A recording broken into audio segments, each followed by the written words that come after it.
Good morning. Please be seated. Ready, Ms. Harris? Yes, sir. All our jurors are here. Unfortunately, there's been a development with one. I think we need to bring that juror out and chat briefly, but he may need to be excused. Anything before, I'll give you a thumbnail of that in a minute. Any procedural matters we need to take up from the state? Nothing on behalf of the state. Okay. Anything from the defense?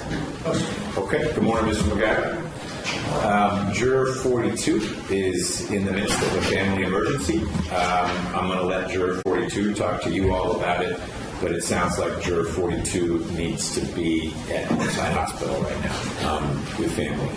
So I just think we need to hear from him, and then depending on what flows from that, let him go. Well, let's see if you could bring out Juror 42, please. That's a big screen. Is that... It's only for the opening, it won't be for the trial. Okay. Will it project in a way that the defense can see it? Okay. So they don't have to stand behind the jurors to see what's going on in the opening. Okay. Maybe it'll be on this little monitor too. We'll see. You can take a seat, 42. Okay. I'm going to stand only because with this flotilla of screens, I don't think I could see you. Okay. I was forwarded your voicemail. We didn't ignore it. We needed you to come down here so that the parties could hear the issue as well. And we can be vague about it, but it wouldn't have been appropriate for me to authorize anything without everyone having a discussion about it first. My understanding is that your mother is not well and may require surgery. You are the sole surviving child, relative, etc., and she's not in a position to necessarily be making fully informed decisions on her own. And so you want to, opt to, and need to be at that hospital to assist with decisions that need to be made. Not next week, but today? Correct. Yeah, she's there now. We're waiting on the surgeon to come in after reading the MRI. I don't mind giving out a little bit of detail. But yes, I am. I lost my brother last year and my sister years ago, so I am the only child. My mother is 86. She has a little bit of dementia, so add this in with the stress that she's going on, it's a little hard for her to make decisions. My wife and I tag team getting her to the hospital, to the ER last night to Northside. And we thought that was going to go in and come right back out with a normal stomach upset or something, but it turned out that the ultrasound showed that her gallbladder was inflamed and needed to come out, and then they're doing an MRI, and then the surgeon is going to confirm all of that and then talk about the options that need to be made. So all of this is an upsetting situation, but also something you couldn't have forecast when we were talking last week. No, her health is, for an 86-year-old, has been fine for a while, so these are these kind of things you just don't know. Okay. Mr. Rucker, do you have any questions for Juror 42? No, sir. Mr. Harvey? Sure, sir.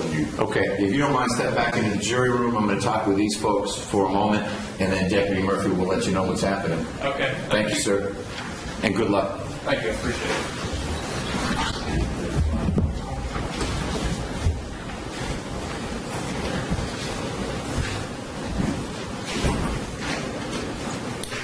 Mr. Rucker, anything you want to add? It seems like Juror 42 ought to get up to Northside ASAP. His voicemail to Ms. Nelson was, could you tell me so I can turn around? Right. I'm heading south. I'd like to head back north. And I told Ms. Nelson we can't give him that relief quite yet. Right. I agree with court. Okay. Mr. Harvey? I'm sorry. I just had, I have my lawyer in. Sure. Mr. Samuel, I'm back as the agent of Mr. Harvey. And I full authority. Okay. Deputy Murphy, we're ready for the other now 15 jurors. If you would please let 42 know that he's excused and tell him we all wish the best for his mother. I will, Judge. Thank you.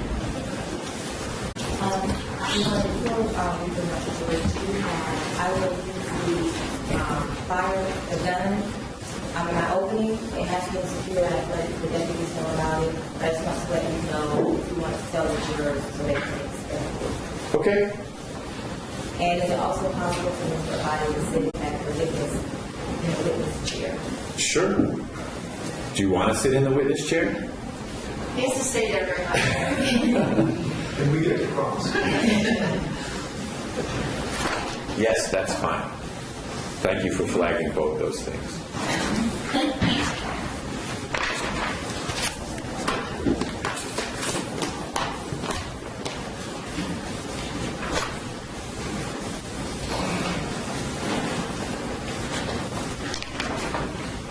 And I think I said this before. I know I said it before. I don't know who all was in the courtroom. During the jury selection phase, for a while, it was appropriate that representatives of the media were cordoned in one area. Other than the camera, media folks can sit wherever as long as they're not elbowing people out of the way. You get here first, it's your seat. But there's not a requirement that media sit behind the smoked glass, again, other than our camera.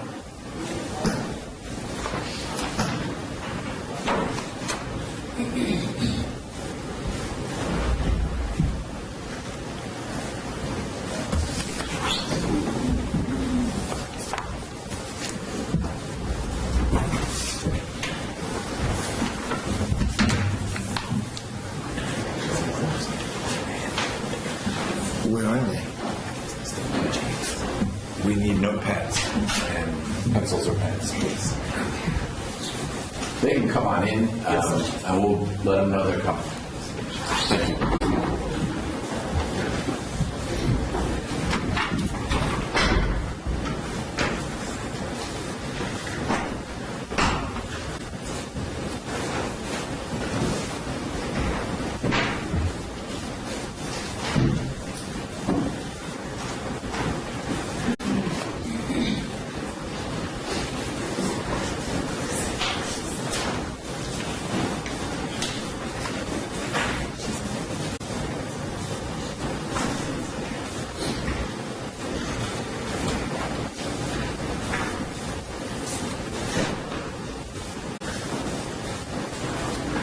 Has the defense determined if it's going to give an opening at all, and if so, now versus later?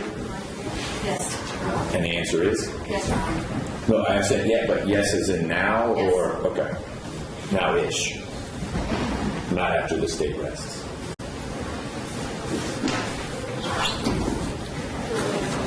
All rise for the jury.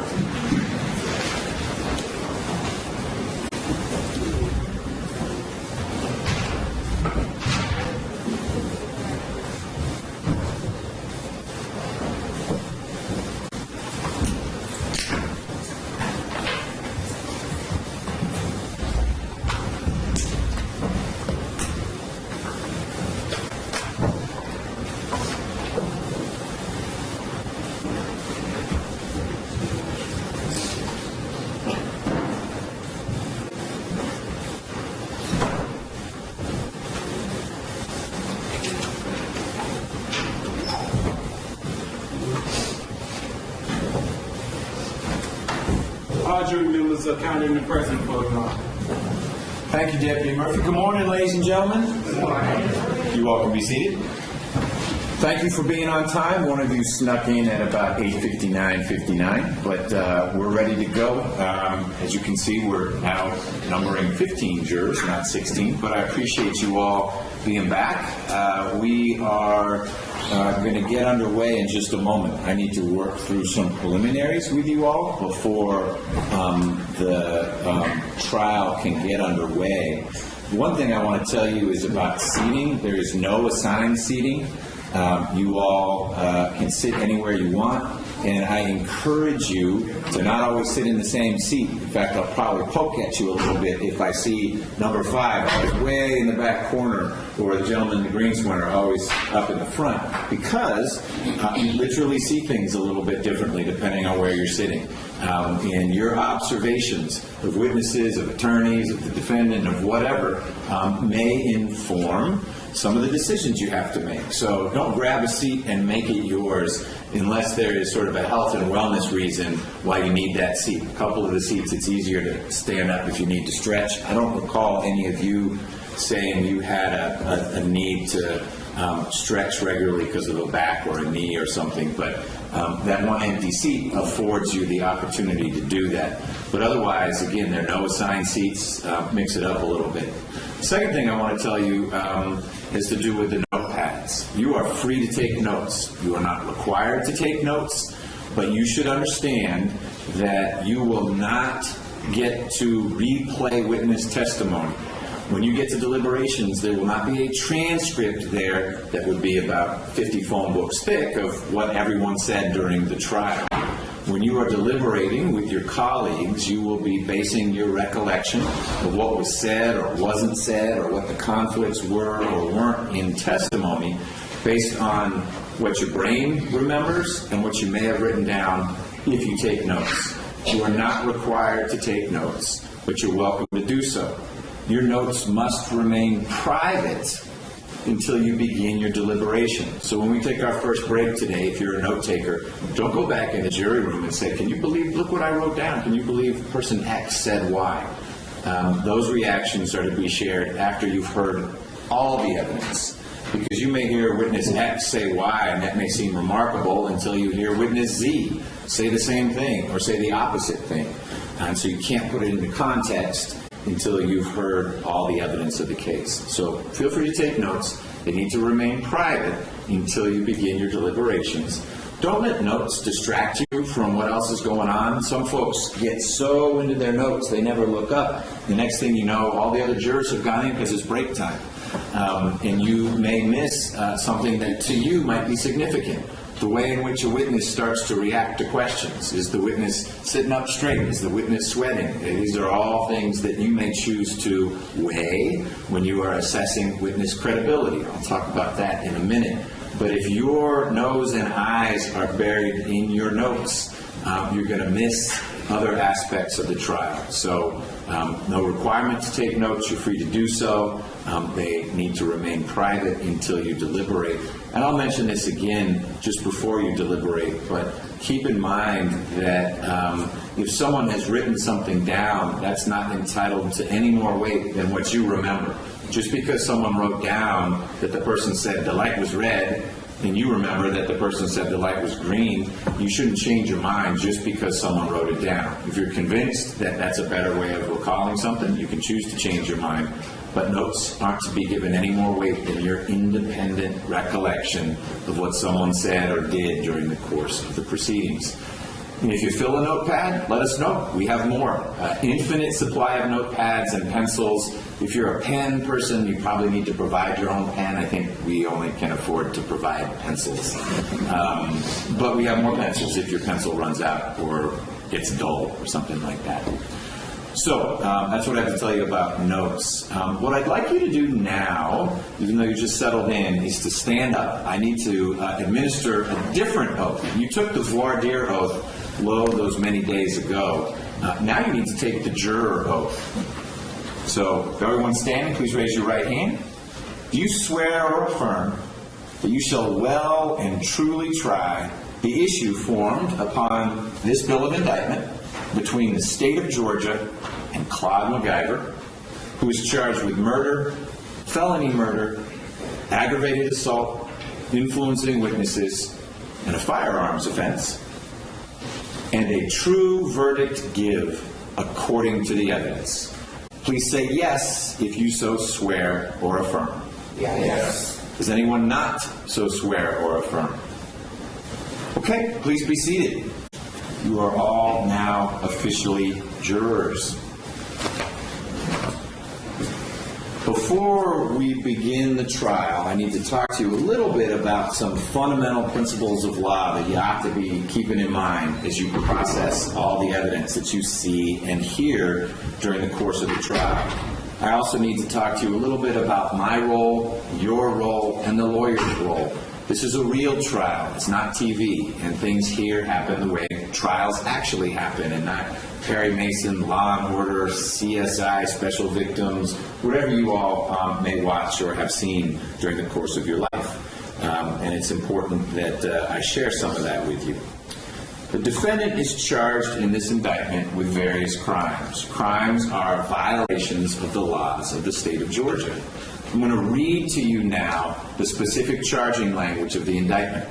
If some of the language seems a little formalistic, don't panic. The indictment will go back with you during your deliberation. So feel free to take notes, but you'll have this very document with you during your deliberations.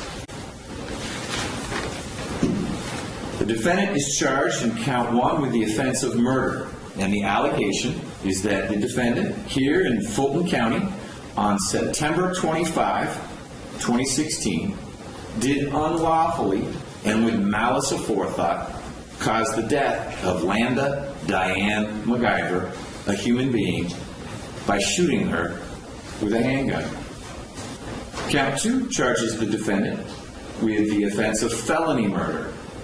And the allegation is that he, again here in Fulton County, on that same day, September 25, 2016, did unlawfully, during the commission of a felony, that felony being aggravated assault with a deadly weapon, which I'll talk about in a minute, caused the death of Landa Diane McIver, a human being, by shooting her with a handgun. Count 3 charges Mr. McIver with aggravated assault with a deadly weapon, and the allegation is that the defendant here in Fulton on September 25, 2016, did unlawfully commit an assault upon the person of Landa Diane McIver by shooting her with a handgun, that handgun being a deadly weapon. Count 4 charges the defendant with the crime of possession of a firearm during the commission of a felony. And the allegation is that here in Fulton on September 25, 2016, the defendant did unlawfully have on and within arm's reach of his person a handgun during the commission of at least one of the following felonies: murder, felony murder, and aggravated assault with a deadly weapon.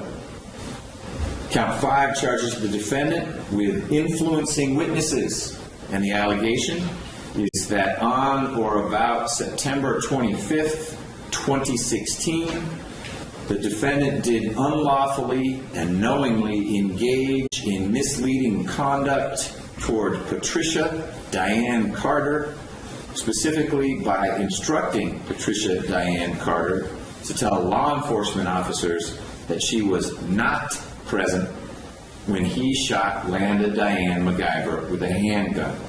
And it is alleged that this was done with the intent to prevent the communication to a law enforcement officer, prosecuting attorney, or judge of this state information relating to the commission of a criminal offense.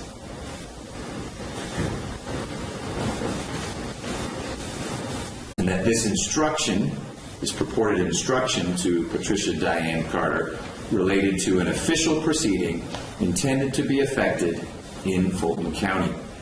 Count 6 also charges influencing witnesses, and the allegation is that here in Georgia, on the 30th day of September 2016, the defendant did unlawfully and knowingly engage in misleading conduct toward Charles William Crane, specifically by instructing Mr. Crane to retract a statement made to him by the defendant, which was previously published to the news media on the defendant's behalf by Mr. Crane. And it is alleged that this was done with the intent to prevent the communication to a law enforcement officer, prosecuting attorney, or judge of this state information relating to the commission of a criminal offense. It is also alleged that this instruction to Mr. Crane related to an official proceeding intended to be effected here in Fulton County. And finally, count 7 alleges a third count of influencing witnesses.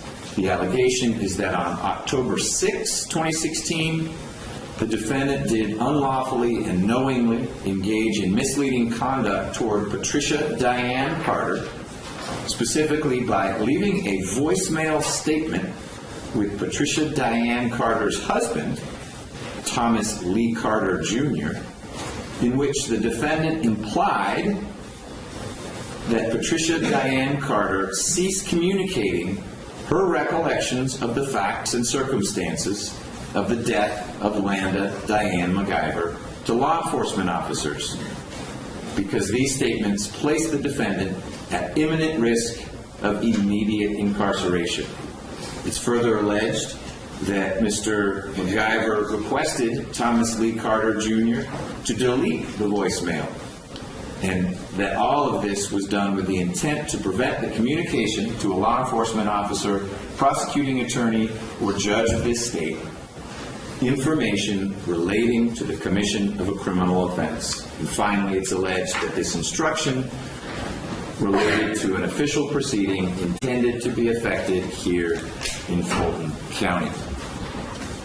Ladies and gentlemen, what I just read to you is not evidence of anything. In particular, it is not evidence of guilt whatsoever. It is, as I told you way back when, the formal charging document. It's how charges are brought in Georgia. You should not consider these charges as evidence or even an implication of guilt of any crime whatsoever. The defendant sits before you with a presumption of innocence in his favor, and his presumption stays with him unless and until it is overcome by the state with evidence that is sufficient to convince you beyond a reasonable doubt that the defendant is guilty of one or more of the crimes charged. A defendant should not be convicted of any crime until that crime charged and each element of it is proven beyond a reasonable doubt. This burden of proof, beyond a reasonable doubt, rests with the state throughout the trial. It never shifts to the other side. This does not mean, however, that the state is required to prove the defendant's guilt beyond all doubt or to some mathematical certainty. Rather, the state's burden is to prove the defendant's guilt, as I've mentioned now several times, beyond a reasonable doubt. And that phrase means just what it says. It's a doubt based upon common sense and reason. It's not a vague, arbitrary, or capricious doubt. It's not a speculative doubt. It's a doubt for which a reason can be given, a reason that arises from your consideration of the evidence, lack of evidence, or conflict in the evidence. And the defendant, who is, as I have told you, presumed innocent, has no burden of proof whatsoever. There will be no point during the trial where I stand up and say, okay, the state's met its burden, now it shifts to the defendant. It may be that his attorneys don't say another word during the course of the trial because they have no burden on his behalf. I expect you'll hear from them, but they're not required to do anything at all. The burden is exclusively on the state. If, after giving careful consideration to everything you've seen and heard, all the evidence in this case, you find that your minds are wavering, unsettled, or unsatisfied, that is a doubt of the law, and you must acquit the defendant. But if no reasonable doubt exists in your mind, you would be authorized to convict. The trial is going to begin in a moment with opening statements. Both sides will have the opportunity to make opening statements. Opening statements are not evidence. In fact, and I'll repeat this several times, nothing that the lawyers say in this case is evidence. What the lawyers say during their opening statement is a forecast or a preview of what they believe the evidence will show, what they expect it to be, or what it won't be. Following the opening statements, the state will begin the presentation of its case in chief. And they'll do that by calling their first witness. Every witness will be sworn in to tell the truth, the whole truth, and nothing but the truth. When that witness answers the first question, will come from the state, that answer is the beginning of the evidence in this case. Evidence can come to you in the form of the oral testimony given by witnesses, as well as physical evidence, exhibits that are admitted and will be numbered, most of which will likely be made available for you to examine during your deliberations. So evidence comes from witness testimony and the exhibits that are admitted, not what the lawyers say or what I say. After the state rests, in some ways down the road, I'll ask the state to call your next witness. and one of the attorneys will say, Judge, at this point, the state rests. You all will get a break, we'll take some things up, and if the case is still going, the defense will have an opportunity to present evidence, if they choose to. No burden on the defense. So it may well be that all we hear from the defense is the defense rests. They're not expected to or required to present anything at all, but they have the absolute right to do so, should they choose to. After the presentation of all the evidence, meaning both sides have rested, and if there's any rebuttal, we've heard all that rebuttal, then the attorneys get to get back up in front of you and give what's called a summation or closing argument. That's when the attorneys argue to you what they think the evidence has proven or has not proven. This is an effort to persuade you to decide the case in one direction or the other, and it's perfectly appropriate for the lawyers to try to persuade you. But just as with the opening statements, what the lawyers say in their closing is not evidence. A lawyer standing up in front of you and saying, by golly, you heard witness X say Y. The lawyer could say it 20 times. That doesn't mean that the witness actually said Y, or it doesn't mean that you should decide something just because the witness said Y. You all decide what was said, what the evidence is, and what the facts are in this case, after you've heard everything. When the attorneys are done with their closing arguments, I will give you a more detailed charge as to the law that you must apply to the facts as you find them to be. And it's during that charge that I'll give you the elements of these crimes. What are the elements of murder and felony murder and aggravated assault? You don't have that now, but you'll get that before you begin your deliberations. Then, and only then, after I've given you the charge, will you all retire to the jury room to actually begin your deliberations.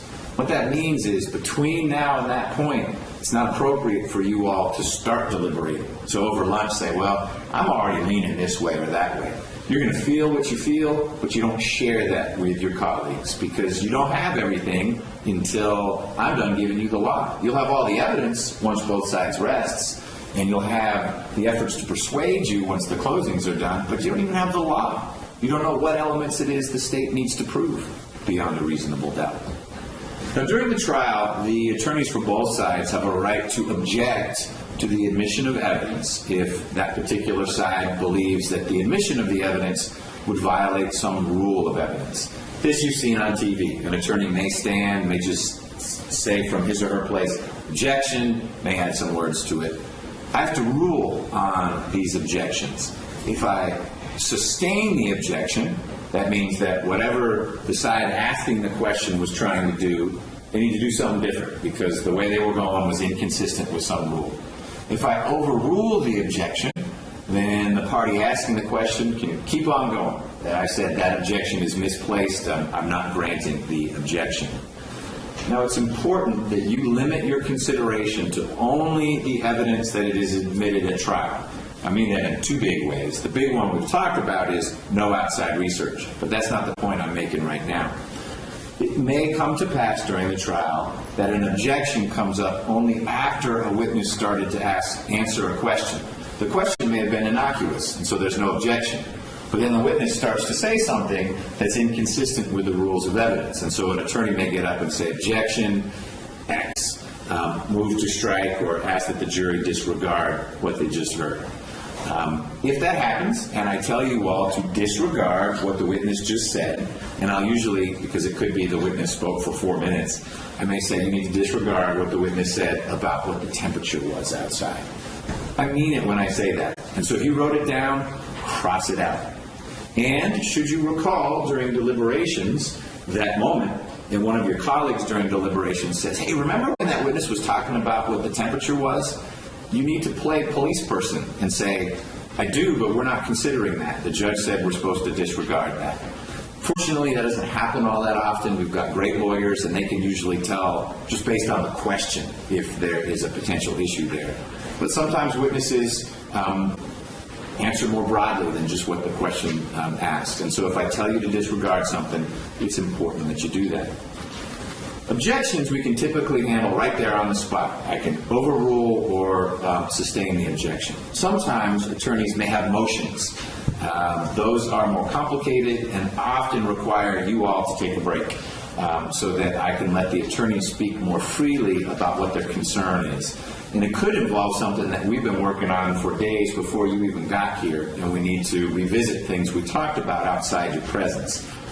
We try to work through those things during your breaks, lunch, before you get here, after you leave, but unexpected events can occur, and if an attorney has a motion that I feel can't be deferred to one of the breaks, I may ask you all to go back into the jury room, and we'll work as efficiently as possible to tackle that without making you wait around too often. But these things happen, and I do need to work through them so that I can get a ruling to the parties.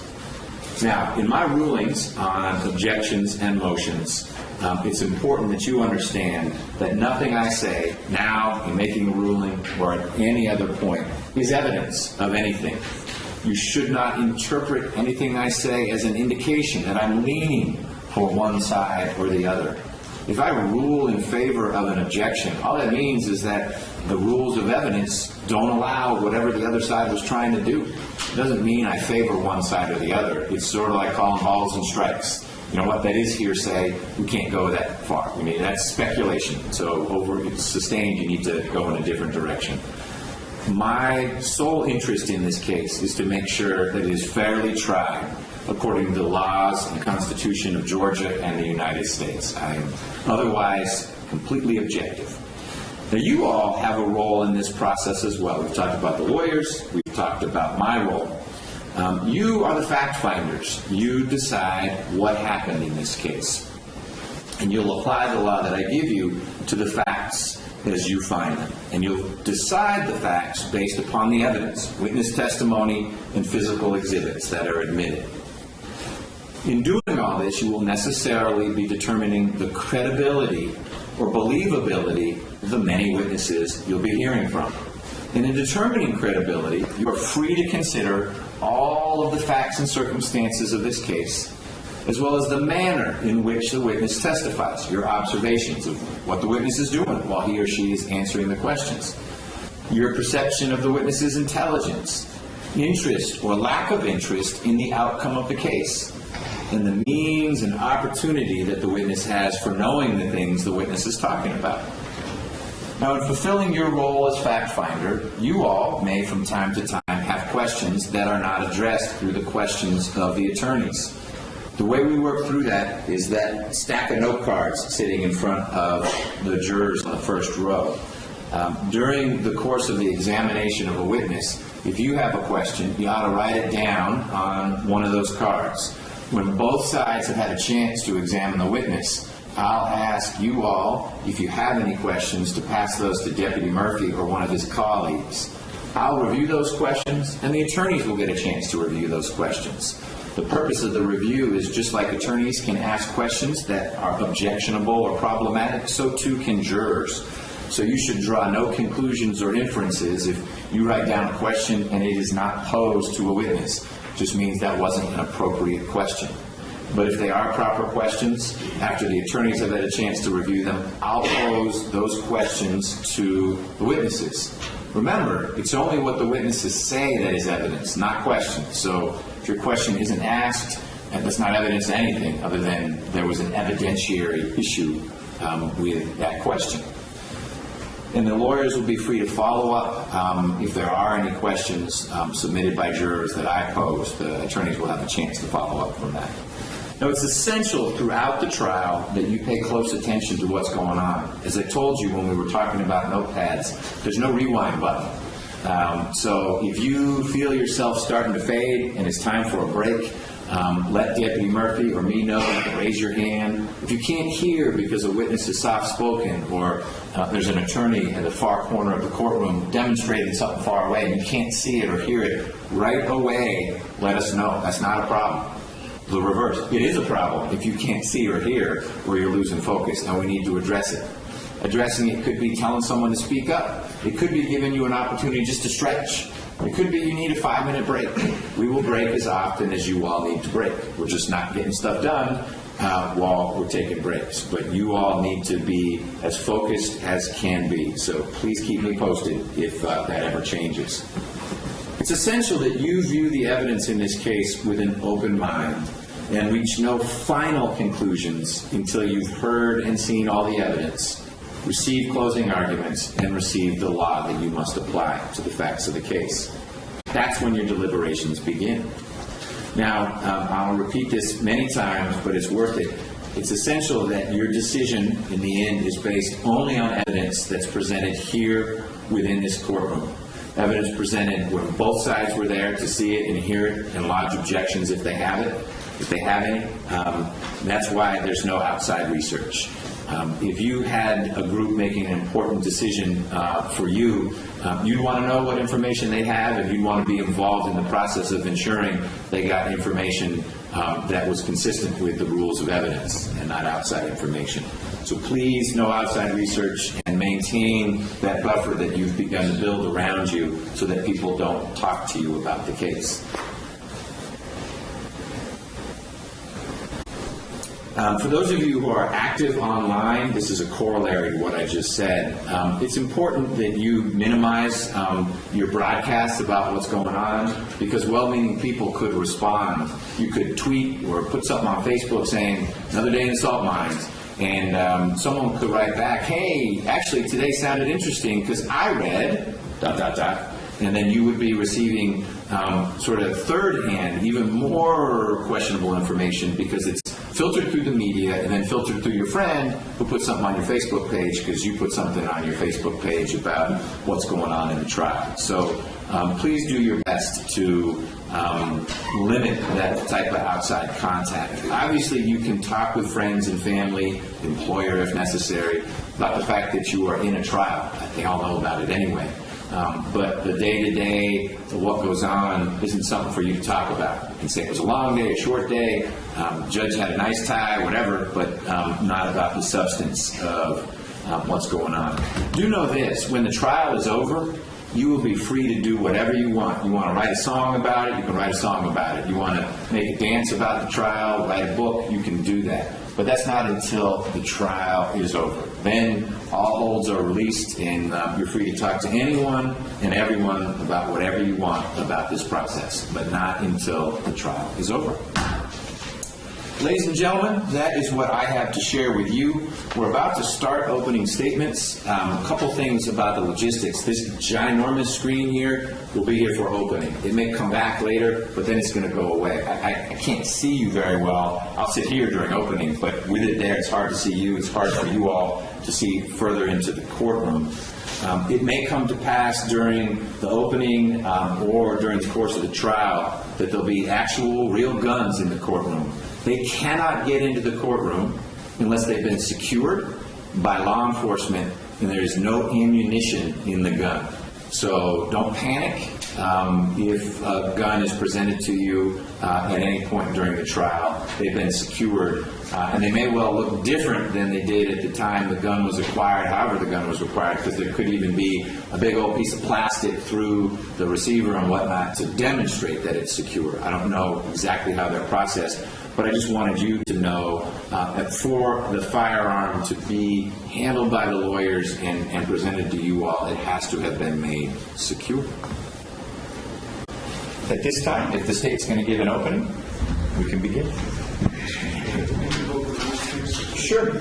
Thank you, Mr. Harvey. If there are any potential witnesses, with the exception of the folks that I addressed yesterday in dealing with Ms. Counts, her motions and the motions from the Patrick Stockton attorney, you all can stay here. Otherwise, if you have received a subpoena to testify or you've agreed with one side or the other that you might testify, it's time to step outside. And I will rely on the attorneys and investigators for both sides to keep watch as well. A witness could inadvertently walk in because they're soon to testify. They need to stay out until they're called.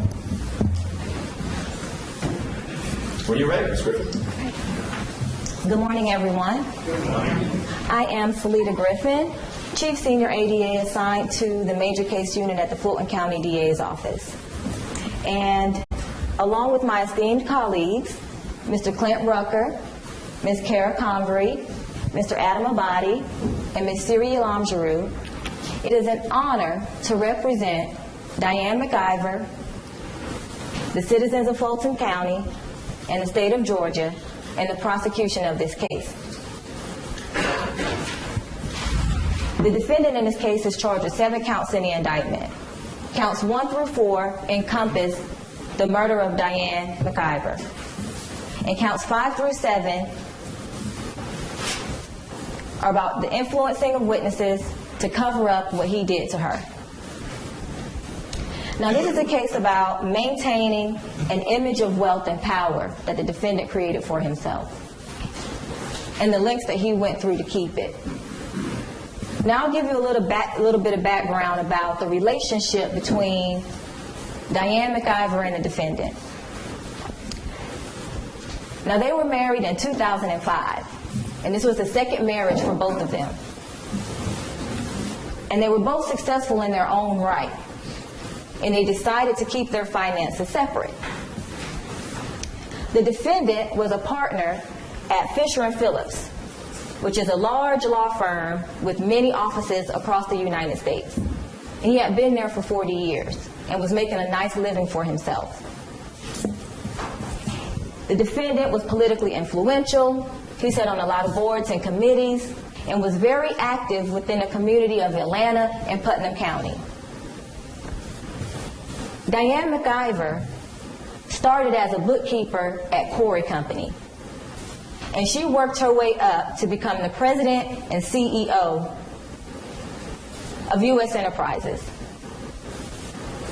And you will hear from witnesses that Diane was a shrewd businesswoman, and her knowledge and expertise propelled U.S. Enterprises into a multi-million-dollar company. And in addition to her role at U.S. Enterprises, she owned 3 other companies: Clay Management, DRS Investments, and Diane Smith Interiors. And at the time of their marriage, she was worth $12 million. Diane was very career-driven, and she never had any kids. But she had a godson named Austin that she loved dearly. And she was a very active part of his life from the minute that he was born. The McIvers had it all. They had this lavish condo up in Buckhead, decked out with the most expensive and extravagant things that Diane could find. And they had this sprawling ranch out in Putnam County. It sat on over 60 well-manicured acres of land. It had a guest house, a saloon, horses and cows. It was beautiful. It was picture perfect. The McIvers had the storybook life. And you'll hear from witnesses that they never argued, that they never saw them argue, that they thought that everything was okay. But things weren't as they seemed. And on September 25th, 2016, the day that the defendant shot his wife in the back, his life was spinning out of control. The partnership that he had in 2005 at Fisher & Phillips was gone. He lost his partnership in 2014 and was planning on retiring in December of 2017. And over the 3-year period, his salary dropped 54%. But what the defendant did is he attempted to maintain the same lifestyle with the same expenses and less money. Now, I said earlier that the McIvers kept their finances separate. And the evidence will show that Diane McIver was responsible for taking care of everything in Atlanta. She took care of the expenses for the condo, the utilities, the association fees, everything that dealt with Atlanta, that was Diane McIver's responsibility. And the defendant was responsible for taking care of the ranch out in Putnam County, including feeding the horses, the cows, the utilities, paying Javier, their ranch hand. All of those expenses were his, and they were running about $20,000 per month. He had become dependent upon Diane. And over the 3-year period from 2013 to 2016, our financial expert, Mr. Dean Driscoll, will testify that he received $198,000 from Diane McIver. In addition to the $198,000 that he received from her, she gave him a loan for $350,000 in 2011. This wasn't a, hey, you can pay me back whenever you get the money. This was an actual loan with a promissory note. And the loan was secured by the ranch out in Putnam County. And based on his financial condition, the defendant would not be able to repay this loan. In fact, the evidence will show that in 2011, when she gave him the loan, it was due in 2014, and he hadn't paid it. So she renewed it, so they will be due in December of 2017. And the evidence will show that over that period, he made interest-only payments and never paid any money on the principal. Diane had told Ann Schwall, the mother of Austin, that she was going to leave the ranch to her godson. And Diane loved Austin so much, she would never draft a will without Austin being included in it.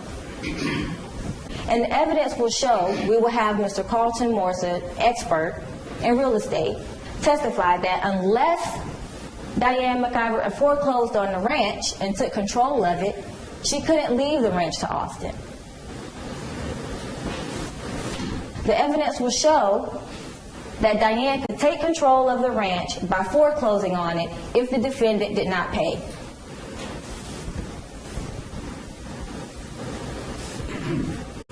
The defendant did have a pension, and our expert would testify that based upon his spending habits, it would be depleted in 2 years after he retired.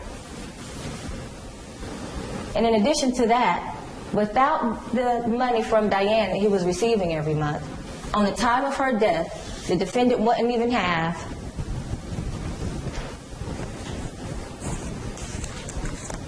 $1.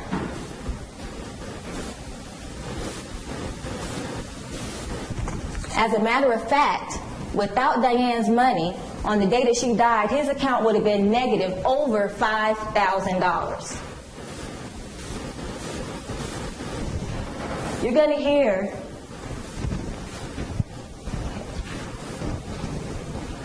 that when she drafted the will in 2016, the ranch would go to the defendant. If she foreclosed on the ranch, it was her intent for the ranch to go to Austin. And you're going to hear in the days after Diane was shot, and the defendant goes to talk to 2 homicide detectives at APD. And without any prompting, he tells them, I like to be in control. And on September 25th, 2016, Diane was making all of the money. Diane owned the 2 condos in Buckhead. Diane could take the ranch. This ranch, according to the witnesses, that was his pride and joy. This ranch that he would go to every weekend, that he would host parties at, that he would go shooting at, Diane could take from him. On Diane's death, he went from negative $5,000 to over $1.1 million cash instantly.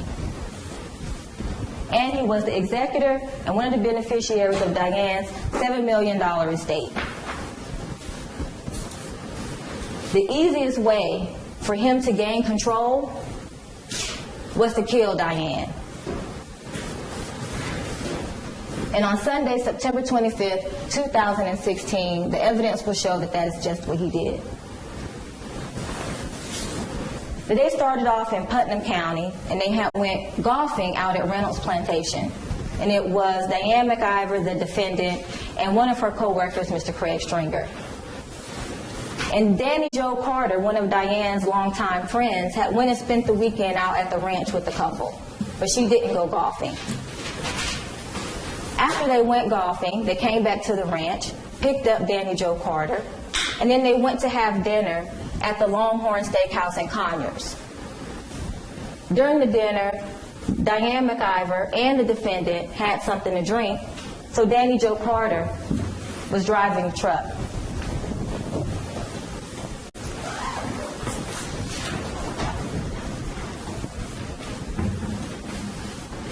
They were in a huge white Ford Expedition.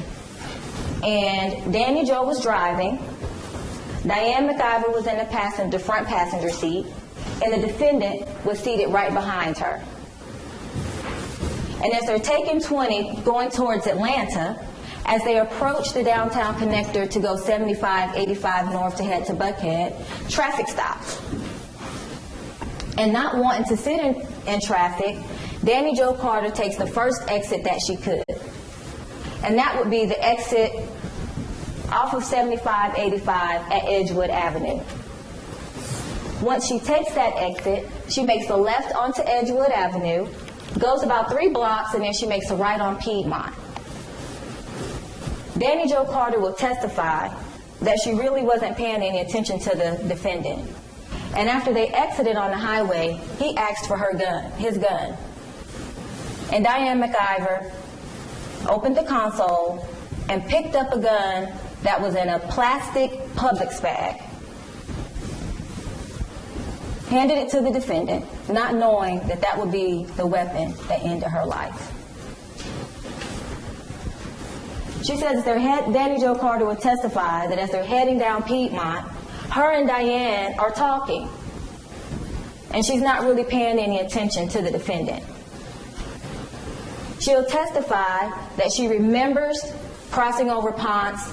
She remembers going straight over to 10th Street. And she remembers that either at 12th Street or 14th Street, as she's sitting at a red light, she hears a gunshot. Diane says, "Tex, what did you do?"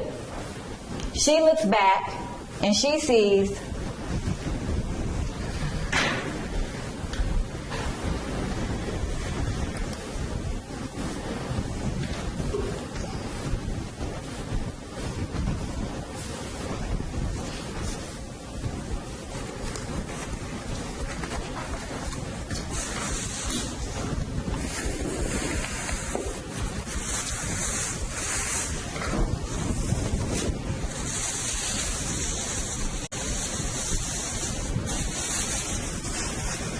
and she sees the defendant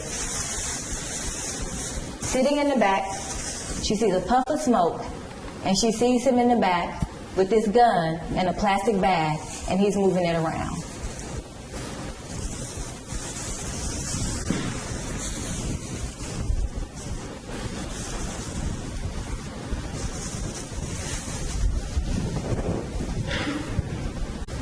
And then she looks back over at Diane. And she says Diane is writhing in pain. And she says, "Tex, I think you shot me." And then she keeps moving around, and then she loses consciousness. Danny Jo is panicking.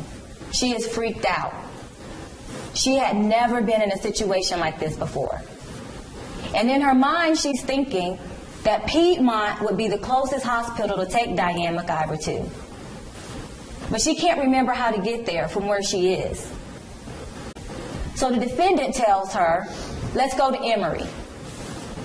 And she'll testify that she says, "I don't know how to get there either."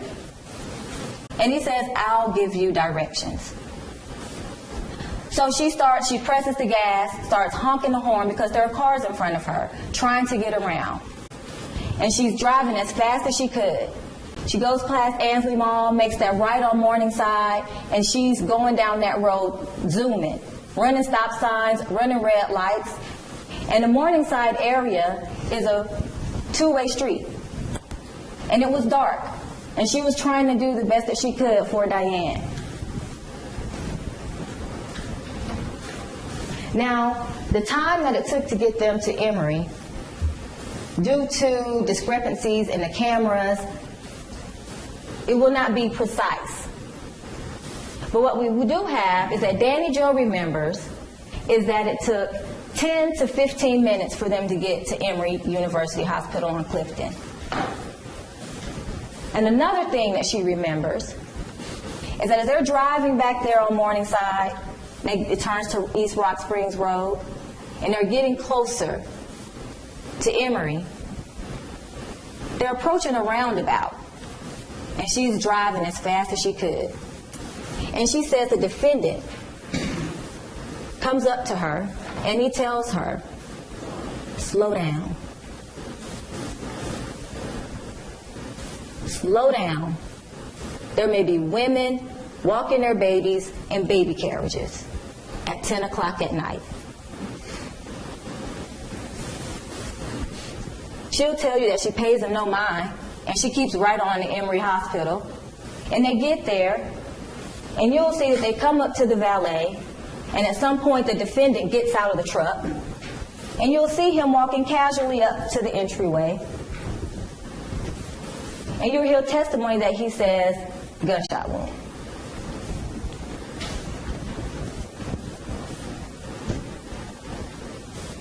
And ladies and gentlemen, somehow the defendant wants you to believe that the death of Diane McIver was an accident. But ladies and gentlemen, this was no accident at all. And the evidence will show that this was indeed murder. All of the events on September 25th, 2016 by the defendant were planned, intentional, and calculated. And we'll start from putting the gun in the plastic bag.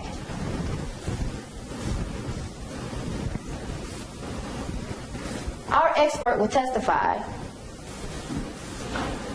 that the result of putting a gun in a plastic bag and shooting it prevents gunshot residue from getting on your hands and clothes. In addition to putting the gun in a plastic bag, 8 hours before the murder, the defendant asked Tanner McKinney to take Danny Joe Carter back to Atlanta. Now, Tanner McKinney and Samantha Watson are two young adults that come out to the ranch on a couple of Sundays out of the month in order to groom the horses and to walk them or to ride them. Tanner will testify that he lives in Athens. And he'll testify that he remembers the defendant asking him this because he knew that Danny Joe Carter lived in Atlanta. So he was confused by the request of the defendant to take Danny Joe to the opposite side of where he lived.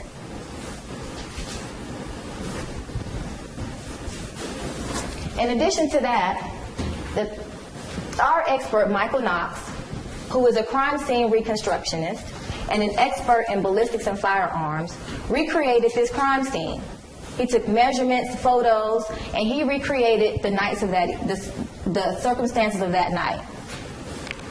And based upon the trajectory of the bullet and the injuries to Diane, he concluded that the gun was aimed at her back. It wasn't on her lap. It didn't accidentally discharge. It was aimed right at her back. The gun that was used, the .38 revolver, was in perfect working condition. It was tested by the GBI and Michael Knox. They fired it, and they did other testing on it to determine that it had no hair trigger.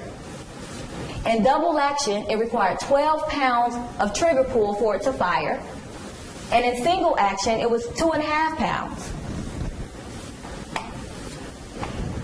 Michael Knox determined that the revolver could not be fired accidentally, that the defendant had to intentionally pull the trigger, and it couldn't just go off.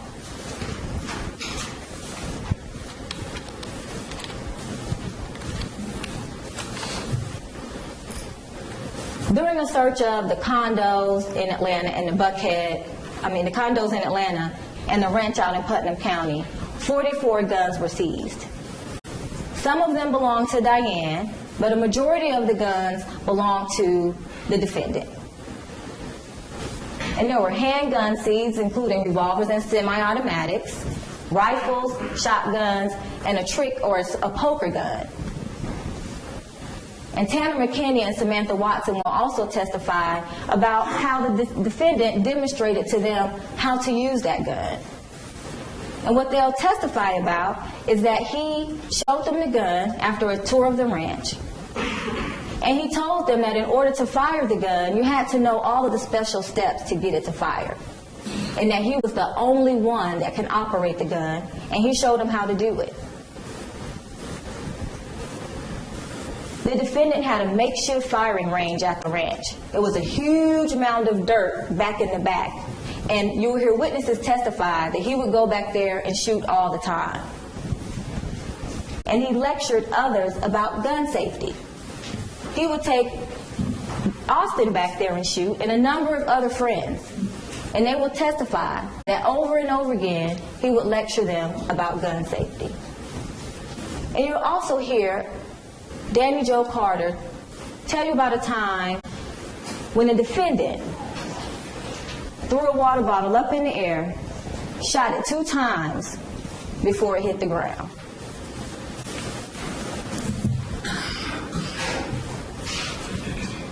In addition to the gun being in perfect working condition, at the time of the incident, there was no 911 call.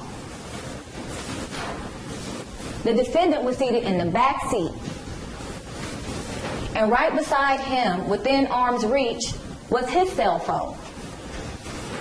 And then right beside that on the seat, in her purse, was Diane's cell phone. And right beside that, also within arm's reach, was Danny Joe Carter's purse. And in her purse was her cell phone. And the evidence will show that none of these phones called 911 on that night.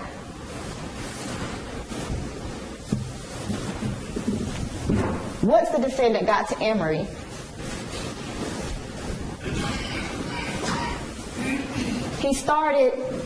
people started asking questions, and the nurses and the staff wanted to know what happened to Diane McIver. And you will hear that over the course of time, the defendant gives 6 different versions of what happened to Diane McIver in the car that night. You will hear from 3 doctors and about 8 nurses from Emory University Hospital. And none of them knew anything about Diane McIver or the defendant or Danny Joe Carter. You'll hear from Dr. Celine Shagler. She's an emergency room doctor. And you'll hear that on that night, when Diane McIver came in, she was actually getting off of work as the attending physician in the emergency room. And Dr. Suzanne Hardy was taking over. But since Emory University Hospital rarely deals with gunshot wounds, she decided to stay and help. So as Dr. Hardy was working on Diane McIver, she was doing little things for her. Like she went and ordered labs and did things like that. Would come back and get updates for the defendant. So one time after she went to talk to Dr. Hardy and asked her how was Diane McIver, and she told her that they were working on her and to go see how the defendant was doing. So she walks to the family consult room, and the defendant is sitting in there alone. And they're talking, and she asks him what happened. And what he tells her is that they were driving in a bad neighborhood, and Diane asked for the gun. And she reached in a console and got it. And then she took the gun and she put it behind her back. And as they were driving, it went off. And that's how she got shot in the back. Then he told another nurse that as he was cleaning his gun in the bathroom, it went off and shot Diane in the back. And on this same night, he told another nurse that the gun went off while he was holding it in the back seat, and that's how Diane was shot. You're going to hear from Dr. Suzanne Hardy, who was the treating physician of Diane McIver.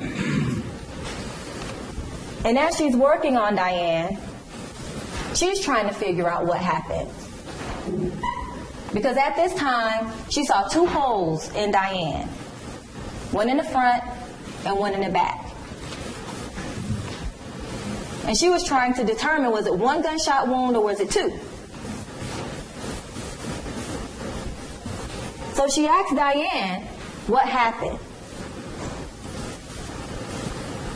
And Diane says, I was holding it behind my back when the gun went off.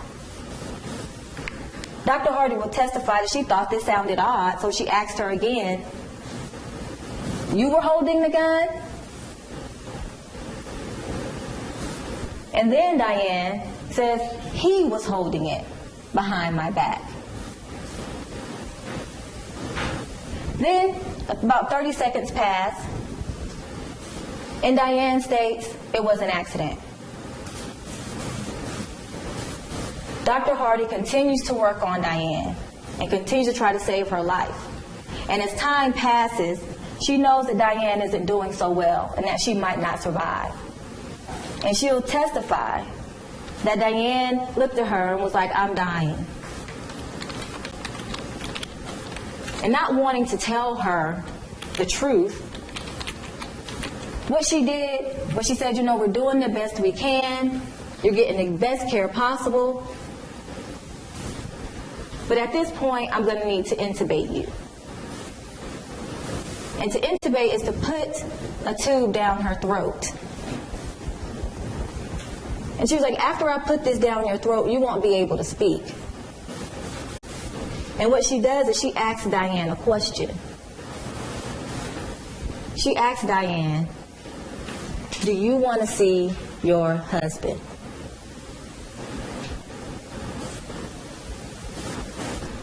And Diane says, no.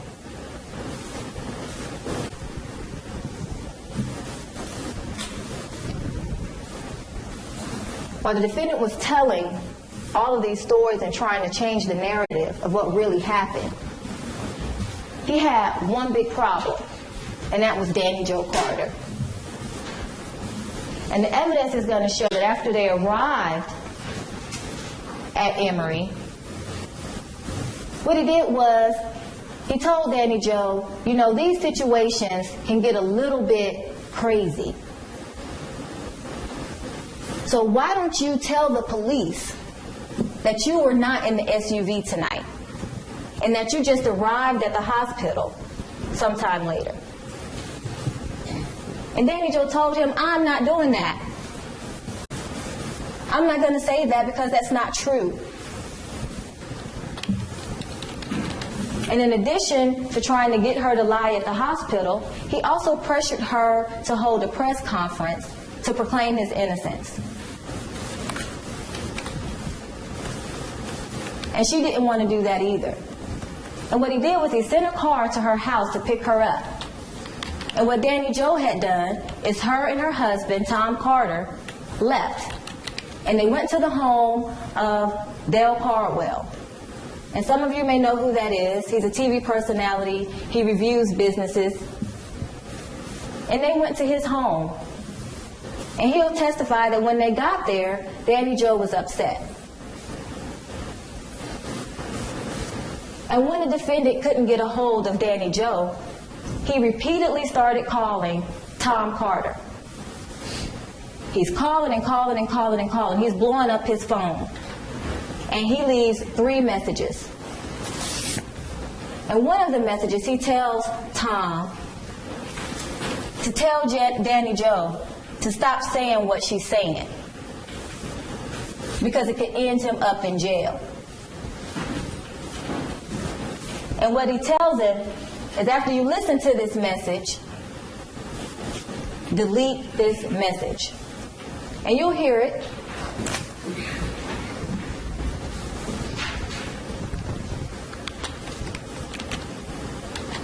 In addition to trying to get Danny Joe to do this press conference, he also called his longtime friend, Mr. William Bill Crane, who's a TV personality, talks about political issues on TV, and they have been friends for about 33 years.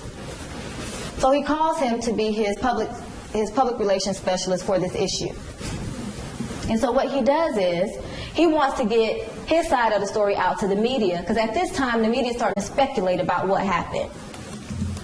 And so what he tells Bill Crane is that as they're exiting at Edgewood,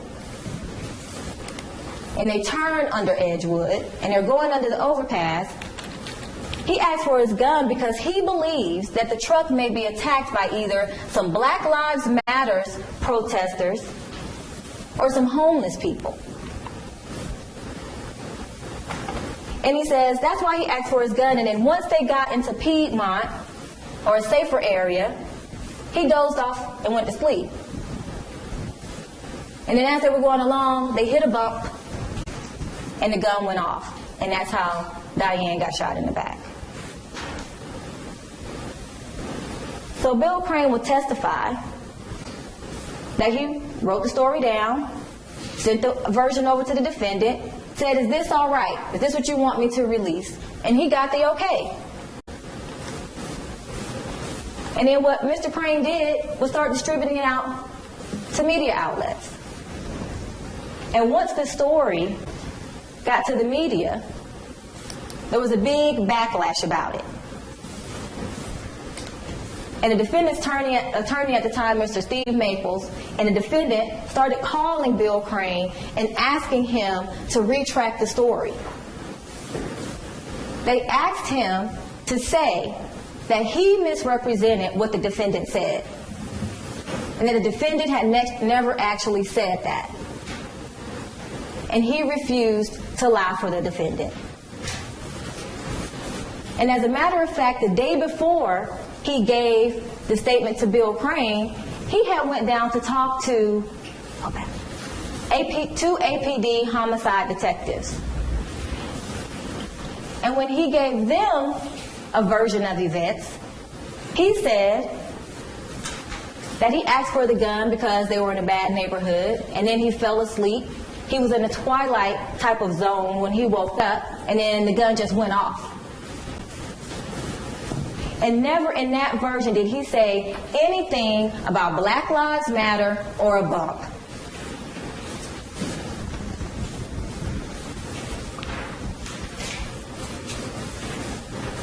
After Diane McIver died, less than a week after she died, the defendant began to inventory all of her belongings. Her jewelry, her clothes, her hats, shoes, everything that she had, he began to inventory it so that he could sell it. And what the defendant told media outlets and journalists is that he was doing this in order to satisfy the bequests in her will. And he had an estate sale and an auction and raised over $187,000. And the evidence will show that to this date, not one of those bequests have been paid.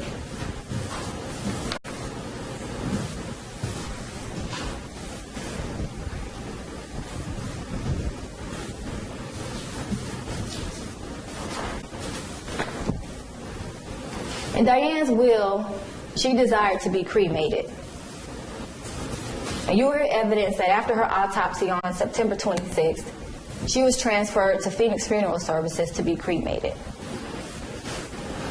And that she was cremated on September 29th. After she's cremated, Miss Wendy Edson, the owner of the crematory, calls the defendant and says, "Hey, you could come and pick up your wife." He doesn't show. She calls back and says, "Hey, you can pick up your wife." And what he tells her is that he has to wait for the estate to start being probated so that her estate could pay for her cremation. And so another week passes, and another week. And on October 28th, Diane McIver is still down at the crematory. And one of her friends from a long time ago, Miss Kathy Johansson, learned that Diane was down there, and she paid for it anonymously. And all she asked for was one small memento of Diane.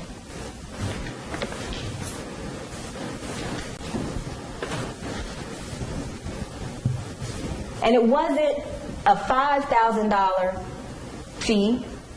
It wasn't a $4,000 fee. It was $1,600 that she paid to get the remains.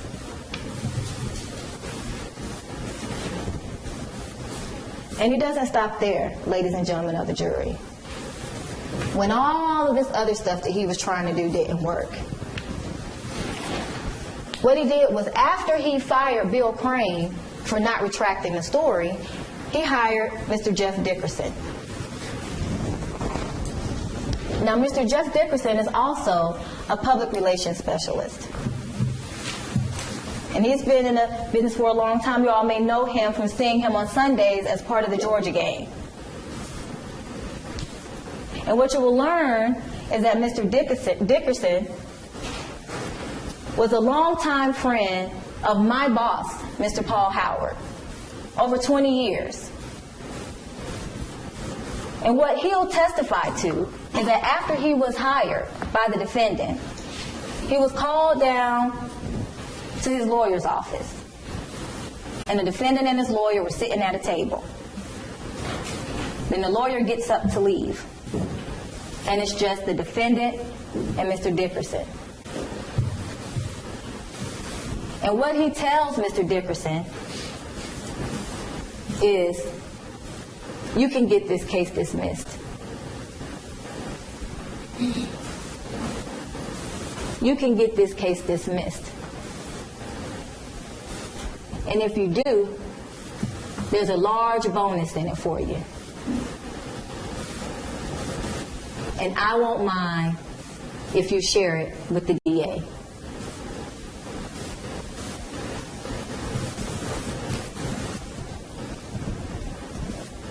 Now, ladies and gentlemen, at the close of all of the state's evidence, Mrs. Kara Convery will get up here, followed by Mr. Clint Rucker, and they'll perform closing arguments.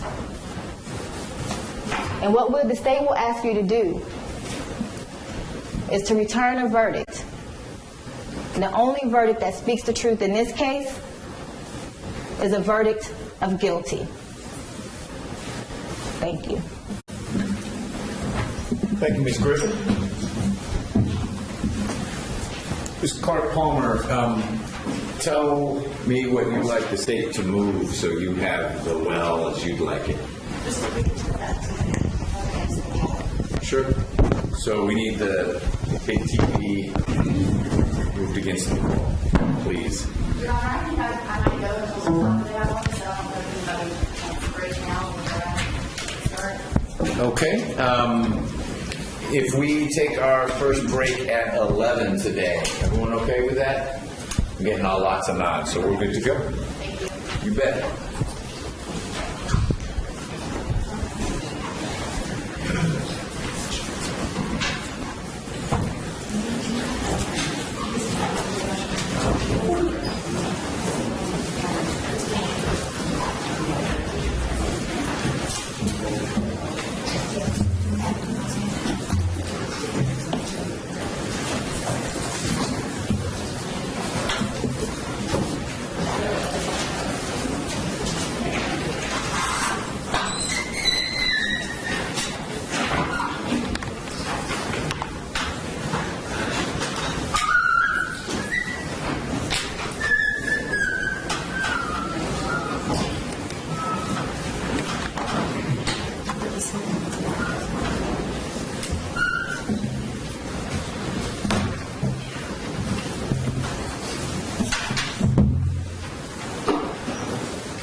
Clerk Palmer, you ready? I am, thank you. Okay. This is the opening from the defense. Thank you, Your Honor. May it please the court, state, defense, and Mr. McIver. Good morning, ladies and gentlemen. My name is Amanda Clark Palmer. We just spent, I think, maybe 30 or 40 minutes listening to the state tell you all their theories and their reasons why they think Mr. McIver intentionally shot Diane McIver. And I want to tell you that you can just set all of that aside. There's really one thing that you need to know about Tex McIver and Diane McIver to know that he did not intentionally shoot his wife, and that is that he loved her. Truly loved her, deeply loved her, and she loved him back. You are going to hear from multiple witnesses that they had a relationship that people were envious of, that they seemed like lovebirds even after 10 years of marriage, that Tex adored Diane, that she loved him, and that they were clearly proud to be married to each other. And that's why he didn't intentionally shoot her. So, I'm sorry, Your Honor, this TV is not on. I didn't realize that. So the jurors cannot see my... Hold on a second. Okay, thank you. Okay, reach it. Did you get that on film? Strange. Is it on now? I hope so, because that hurt. Thank you. Okay, so there are some facts that we don't dispute in this case. Actually, maybe quite a few. One fact you are not going to have to decide is, did Tex shoot Diane? Yes, he did. We are not telling you that the gun was sitting on the seat next to him and it accidentally went off. We are not telling you that the gun malfunctioned.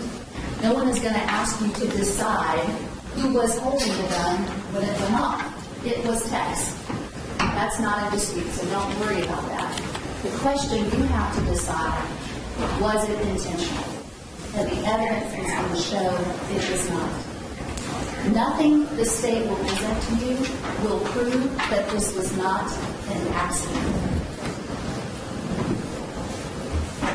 So let me start by kind of going through the timeline of September 25th. And again, this is an area where probably we don't have a lot of disagreement with the state.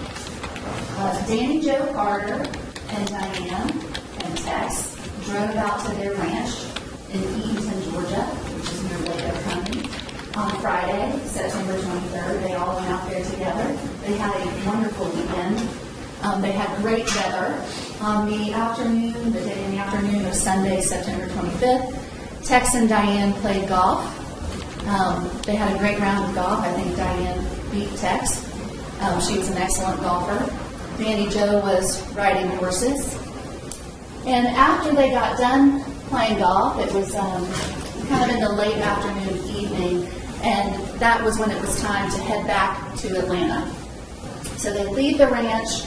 They stop off at the Longhorn in Conyers, where they meet Craig Stringer, who is a co-worker or colleague of Diane. I believe he had also been playing golf with them earlier that day. He meets them at the Longhorn restaurant, where, yes, they share dinner, and by the time they leave, I think you'll hear that it was maybe approximately 8:30 at night on Sunday when they left. So they start driving back to Atlanta. The state showed you part of the route that they used to drive back to Atlanta. Again, a fact that's not in dispute. They go on I-20, and when they get to the connector, they hit a traffic jam. There was some construction going on the interstate, so traffic was really backed up. At this point in time, Tex has fallen asleep in the backseat of the car. He fell asleep on the ride from Longhorn into the city. And so Diane is the one who tells Danny Jo to get off the interstate. Diane is familiar with that area down there. She knows how to use the surface streets to get from the Edgewood exit area back up to their condo in Buckhead. So she is giving Danny Jo the directions. They get off at the Edgewood exit, as I say, and at that point in time, Tex wakes up and he looks around. He says, "Girls, I think this is a bad idea," or "I think this is a bad area," something like that. and he says something to the effect of, "Darling, why don't you hand me my gun?" And as the state said, Diane reaches into the center console. The gun is already in the plastic bag. Mr. McIver doesn't put the gun in the bag. That's how it was stored in the vehicle. It was stored that way to sort of disguise it in case somebody broke into the car. The thief wouldn't realize that it was a gun, hopefully, and take it. So it was already in the plastic bag. That's how it was stored in the car. Mrs. McIver passes it back to him. He's in the back seat of the car. He's kind of, sitting back there. He puts the gun in his lap. He's, maybe slumped down a little bit. And as they start to drive and keep going, he dozes back out all back seat. Now, when Diane McIver and Danny Joe pass the gun back, they don't object. They don't say, "Tex, what are you talking about? You don't need your gun. What do you need that for?" They just hand it back to him. No questions asked. So when they get up to the area of Piedmont Park, as the state said, the gun discharges. At that point in time, and I'll get to this a little bit later in more detail, the gun is in Tex's lap. Okay? It's kind of laying sideways in his lap. Like this, he's falling asleep. When they get back to Piedmont Park, the gun just discharges and goes off. And it takes a second for Danny, Joe, and Diane to realize what has happened. I think Danny Joe, I expect that she'll tell you at first she thought maybe somebody hit them in the car. She wasn't exactly sure what the sound was. And Diane says, "Tex, what did you do?" And then a few seconds later, maybe even close to a minute later, it was a traumatic situation. Nobody had a stopwatch. So all these estimates of what happened when are really people just kind of reaching back in their memory during this traumatic point in time, trying to say, here's my best recollection of what I think happened. But some time passed, again, seconds, maybe up to a minute, and Diane starts to kind of, I don't know about thrive in pain. I believe that what Danny Joe said is that she kind of starts to slump over, and she kind of starts to lose consciousness. And so Tex is in the back seat, and he reaches forward, and he wraps his arms around Diane. He's holding her head in his hands, talking to her, trying to kind of figure out what's going on. She's shot, as the state says, she's shot in her kind of mid to lower back. There's not a lot of blood. It's not, kind of immediately apparent what her injuries are. There's not, kind of blood pouring out everywhere. You're going to see pictures of what the inside of the SUV looks like. You're going to see pictures of what Mrs. McIver looked like at that time. You'll see that there's just very little blood. So they're trying to figure out what happened, how serious this injury is. And Danny Joe says to Tex, "Where should I go?" Maybe she was thinking that Piedmont Hospital was closer, but she never said to Tex, "How do I get to Piedmont? We should go to Piedmont." What she says is, "Where should I go?" And Tex tells her to go to Emory Hospital. He's very familiar with Emory Hospital. He had been there recently for some procedure or surgery, and he knows how to get from the Piedmont Park area up to Emory Hospital. So he starts giving her directions as they're going. They rush to Emory Hospital. Danny Joe is driving as fast as she can. It's important to get there quickly, obviously. It's also important to get there, safely, so they don't have a wreck and slow themselves down even further. And as soon as they get to Emory Hospital, I expect that you will see the video from the ballet area. You can determine for yourself if Mr. McIver casually walks up to the door of the emergency room hospital, or if he gets out of the car and he's quickly moving, calling out, "Gunshot! Gunshot!" And you see the nurses, and there's some security there who come out and meet them at the car and get Mrs. McIver out of the car and take her inside. And as the state told you, she's treated by Dr. Suzanne Hardy. It takes some time. They try to get her stabilized. She regains consciousness when she's there. Nobody is going to come in here and tell you what Mrs. McIver was thinking at that time. Nobody is going to be able to tell you why she said what she said. But what she says to Dr. Hardy, without any prompting, is it was an accident. Dr. Hardy doesn't ask her, do you think it was an accident? Do you think he did it on purpose? She offers, it was an accident.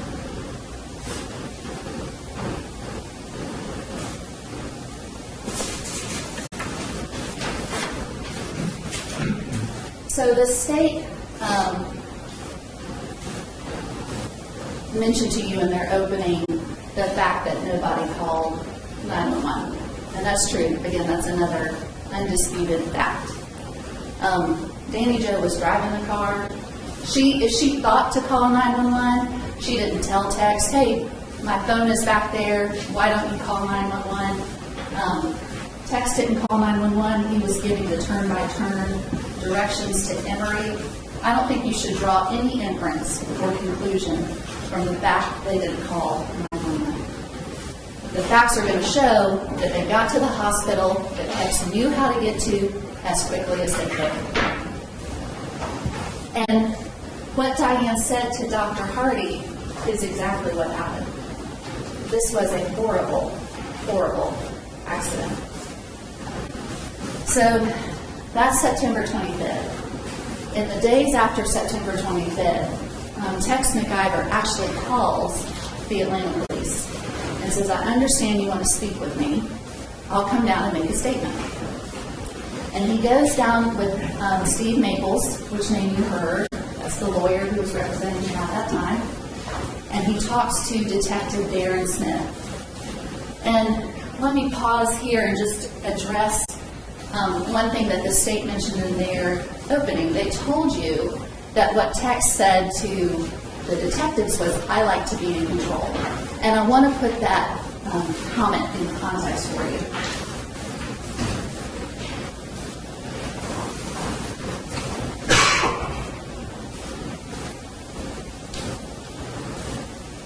The question to Mr. McIver was talking about how to get down to the ranch on Friday. The detectives were asking him, how did you get to the ranch on Friday? The detective says, did you all go down in one vehicle? Tex says, yes, sir. Okay, that was the expedition. Correct. Detective Smith, okay, did you guys take turns driving down there? Or did some of you drive more than others? Mr. McIver said, I think I drove. Detective Smith said, okay, you're like me. I like to drive when I go. Tex says, I like to be in control. That's the context of that statement. He's just talking about when they drove down to the ranch, that was why he was driving. It's not some nefarious statement he made in connection with explaining what happened on September 25th.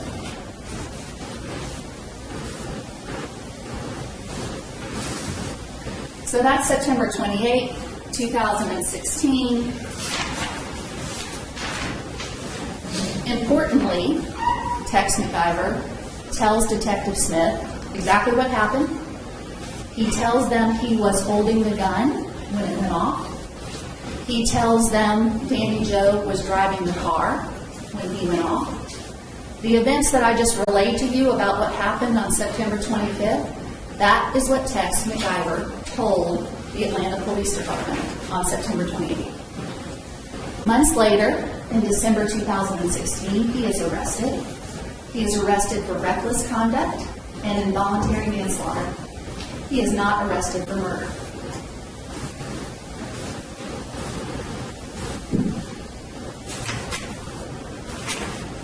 So let me talk about the forensic and ballistics evidence. Let me talk about what happened when the gun went off, what the trajectory was. Let me talk to you about the gun itself. And again, this is going to be this is the gun that went off and shot Diane McIver. As the judge explained, it's made safe, so you don't have to worry about it going off now. I can't demonstrate for you what the trigger pull is because of the lock that's through the gun. But what you'll hear about this gun is it kind of has what I would call two modes: single action mode, double action mode. Some of you who are familiar with firearms may know exactly what I'm talking about, but if you don't, there are kind of two ways you can fire this gun. This is the hammer here. I believe that this is called a shrouded hammer. It's not what I was picturing. When I thought of the hammer of the gun, I thought of something maybe kind of like a sort of an old-timey Western movie, you know, where the hammer's sticking up and it's got the little thumb thing that you click back. This is the hammer of the gun right here. You can see it in the back there. And as I said, it's shrouded, so it's kind of hard to see from the side when you're looking at the gun because it doesn't stick up very far. So if you do not cock the hammer on this gun, you can fire it by pulling the trigger. And as the state told you, it takes about 12 pounds of force to pull the trigger when it is in double action mode. When you cock the hammer on the gun and it's in single action mode, it only takes 2 pounds of force, which is almost a hair trigger. It is getting, that amount of force is so low, it is almost to the point where they can't measure it because it's so light. So the gun can go off very easily when it is in single action mode. There's no way to forensically tell you if the gun was in single action mode or double action mode when it was discharged. No expert can come in here and say, yes, I've examined the gun. I can tell you when it was last fired that the hammer was cocked or not cocked. And again, I want to be clear that the evidence will not show that the gun went off magically or by itself. It was in Tex's lap, in his hand, when it was discharged. And when we say accidental, what we mean is that the shooting wasn't intentional. And I think there are kind of 5 key takeaways you'll see from the forensic evidence that will show to you that this was not intentional. First, as I said, the gun was resting on Tex's lap when it was discharged. Second, it was fired from a sideways position. That's what I was demonstrating for you before, that when Tex was kind of, laid back in the car, sort of slumped down, the gun is in his lap in this sideways position. It's not pointed upright. It's not like this. It's not back by his hip. It is in his lap when it is fired. The gun never comes out of the plastic bag. That is one thing that we can say definitively from the forensic evidence. They can tell that it was fired from within the plastic bag. Fourth, the bullet goes through the seat, and I'm going to show you a slide on that in just a second. And fifth, Diane was shot in her lower back, as I said, mid to lower back, kind of this area back here. So the gun wasn't aimed at Diane. It wasn't pointed, armed, outstretched at the back of the seat. It wasn't aimed higher up her back, where you would expect somebody to aim the gun if they intentionally wanted to kill somebody. It wasn't pointed at any of her vital organs up here, her heart or her lungs. It wasn't pointed at her head through the back of the seat. In other words, all these facts show that the discharge of the gun was not intentional, but was accidental. So we looked at the gun already.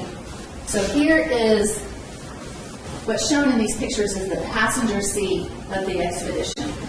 This picture in the bottom left corner with the number 2 on it, that's the back of the seat. You can see that that's where the bullet entered the seat.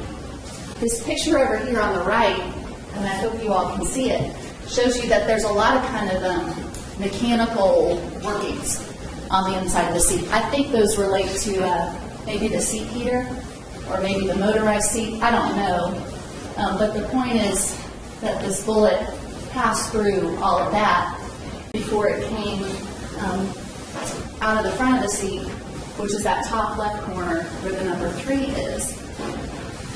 And I'm not trying to be crass or glib about this shooting, but if you were going to intentionally shoot someone because you wanted to kill them, this is Objection, Your Honor.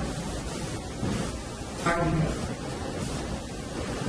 So if you want to share what you think the evidence will show, you're welcome to do that. And then at the end of the proceedings, you're welcome to say, based on this, I think it's shown or failed to show X, Y, or Z.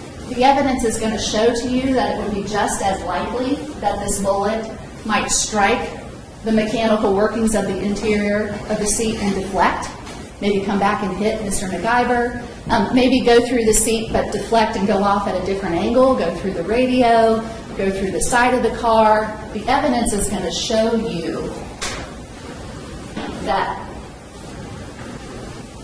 it is not a guarantee or even likely that you would be able to kill somebody in this method.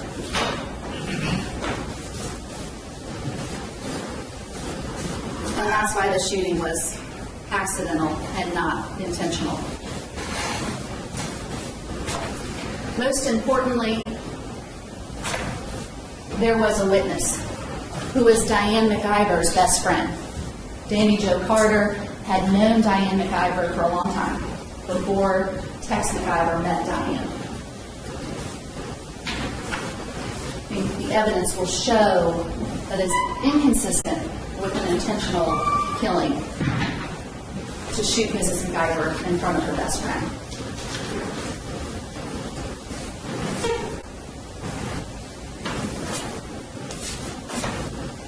You are also going to hear evidence that Tex has a sleeping disorder. It's called REM behavior disorder. It is abbreviated as RBD. So most of us, when we fall asleep and when we dream, kind of a curtain comes down in our mind. So that if we're dreaming that we're running or jumping or whatever, our body is not physically acting out what we're doing in our dreams. People who have REM behavior disorder do experience physical movement while they're dreaming. They can jab and kick if somebody else happens to be in bed with them, because they have whole body jerks. They can have whole body jerks when they're experiencing a dream and they have REM behavior disorder.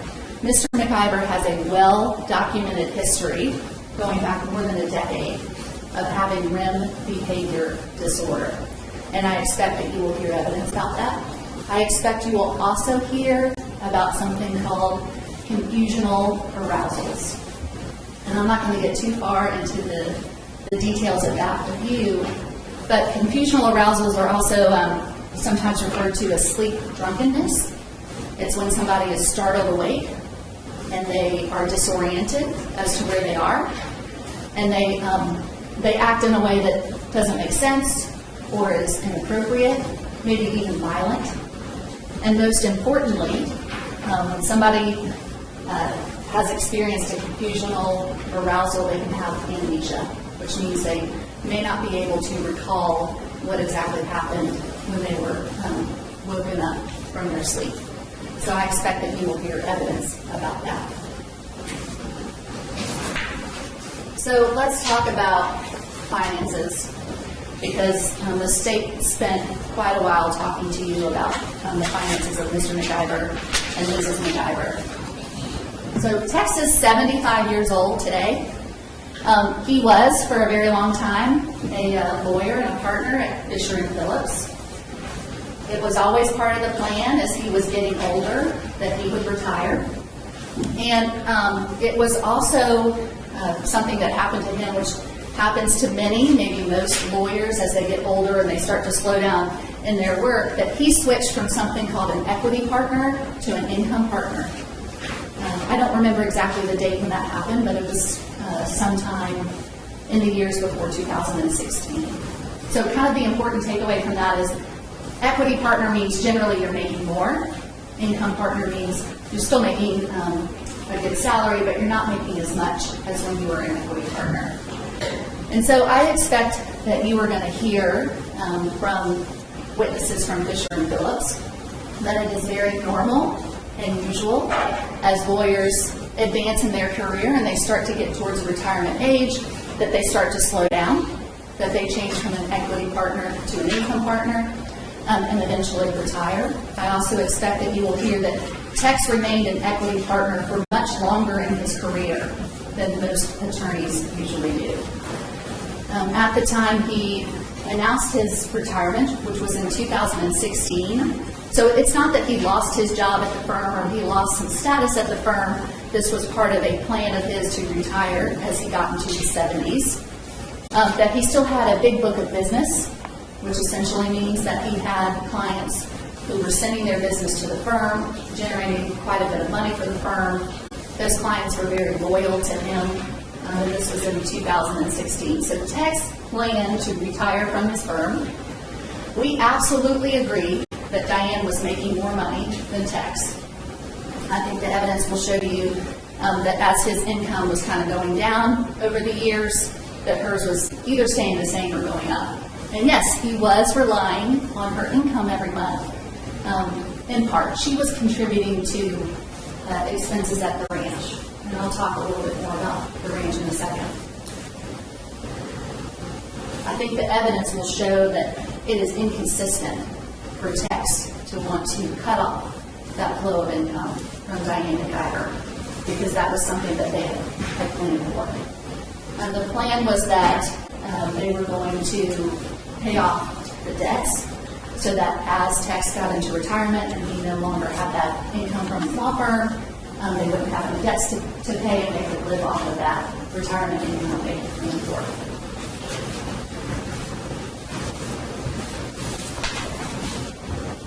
So before I talk about the ranch, let me kind of tell you briefly about Tex and Diane's relationship. They met in about 2000. They dated for about 5 years before they got married. They both they had both been divorced before, and the divorces were not amicable. And by the time they got married, they were both older. They were both well established in their careers. They were both financially secure.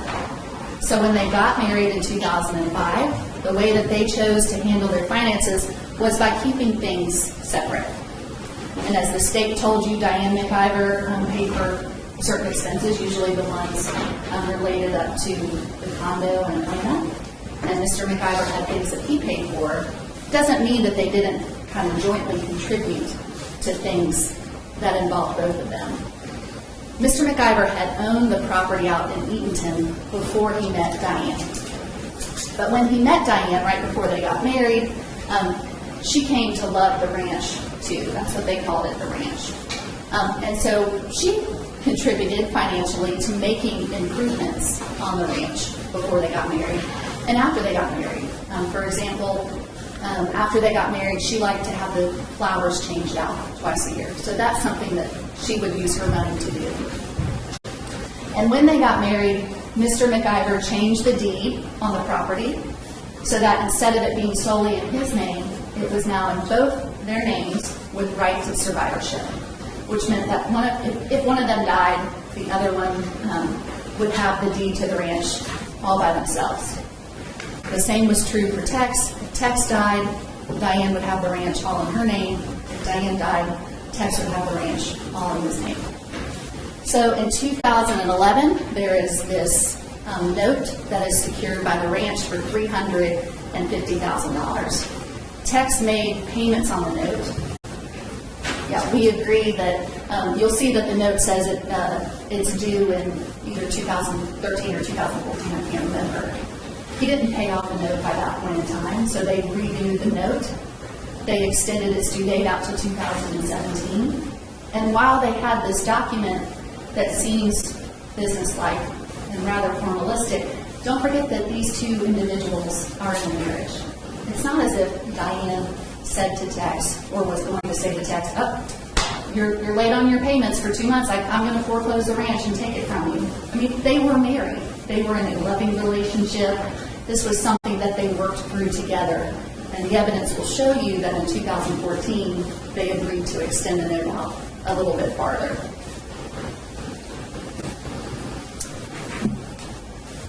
One more thing about the loan on the ranch. The loan on the ranch doesn't go away when Diane dies. There's nothing in the document that says if Diane dies, this debt is forgiven and you don't have to repay it. I expect you will hear the evidence that Tex is still making payments on that loan to this day.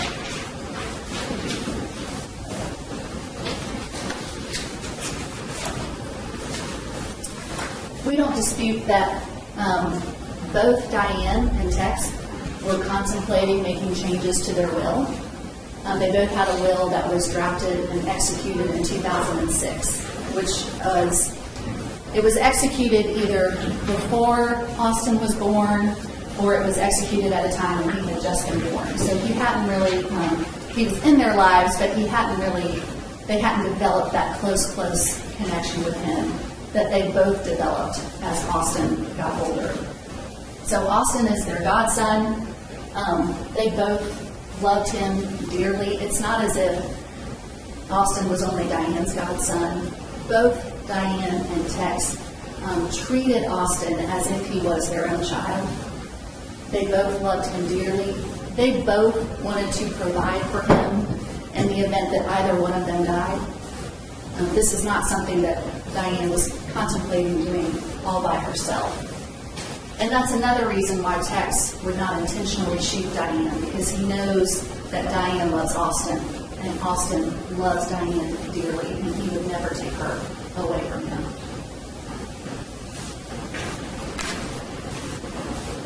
Let me also address something that the state brought up in their opening, which was this auction that happened after Diane passed away, where her belongings were sold to generate money for the estate. I expect the evidence will be that that was done on the advice of a lawyer named Stan Smith, who I expect he will come tell you that he was the one who said we need to hold the auction of these items and we need to do it now. The reason being, there's kind of two reasons that go along with that. One is that in particular the furs are obviously a winter item. So you are more likely to get more money for the furs if you have the auction when it's cold than if you do it in the middle of the summer. The second is that just kind of generally clothes sort of lose their value over time. So you don't want to hold on to clothes and sell them at the next cold season because they may not generate as much money when they're sold. So I expect that you will hear Stan Smith come tell you those two things, as well as tell you that it was his advice to hold the auction when it was held in I believe, January of 2017. And the auction was held because Diane made specific requests in her will. There were people that she identified that she wanted to receive money, people other than Tex McIver. And the money needed to be raised to satisfy those requests. And I am confident we're going to be diving in to the details of what was in her will, how much money was raised, what was in her bank accounts. So we will have plenty of detail on that as this trial goes on.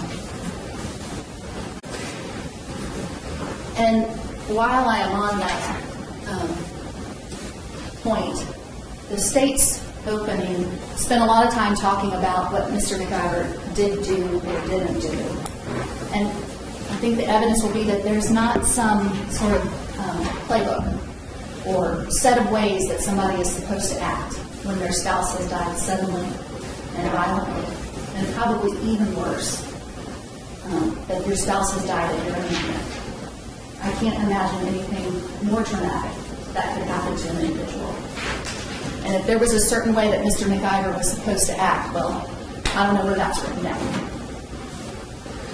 So let me move on now. We step away I've been talking a lot about facts that relate to the first 4 counts of the indictment. So let me transition and talk about the last 3, which are the influencing witness counts. The first one deals with Danny Jo Carter. The count charges that Tex told her essentially to tell the police that she was a family friend. The count alleges that he had this conversation with her on September 26th when they were at the hospital. So Danny Jo Carter is given a couple different statements. She is interviewed by the Atlanta Police Department on September 26th, right after the shooting happens. She doesn't say anything to the detectives about Tex telling her to lie.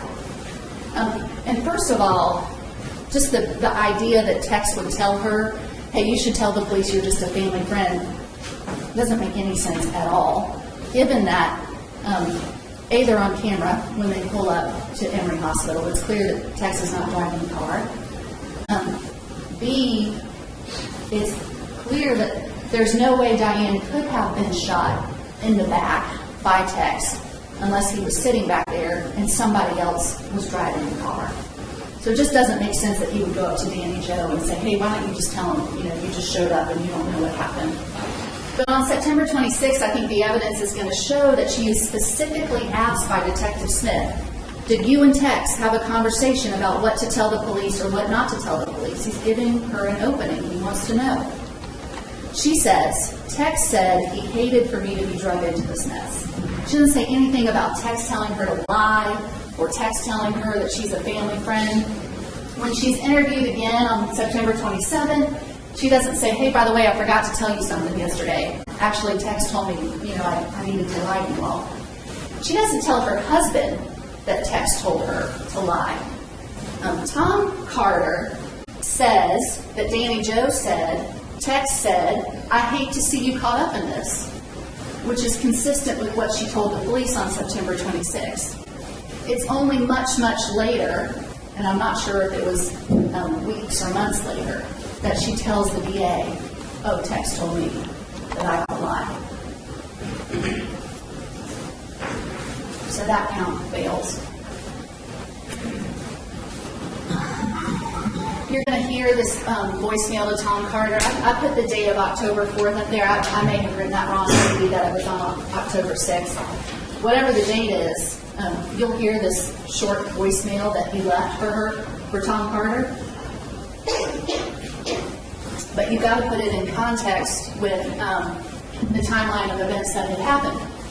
Diane's shot on September 25th. Danny Joe has already been interviewed on September 26th and 27th. Importantly, Tex is interviewed on September 28th. So before he ever calls Tom Carter, he has already gone and told the police that A, he shot Diane, and it was an accident, and B, that Danny Joe was driving.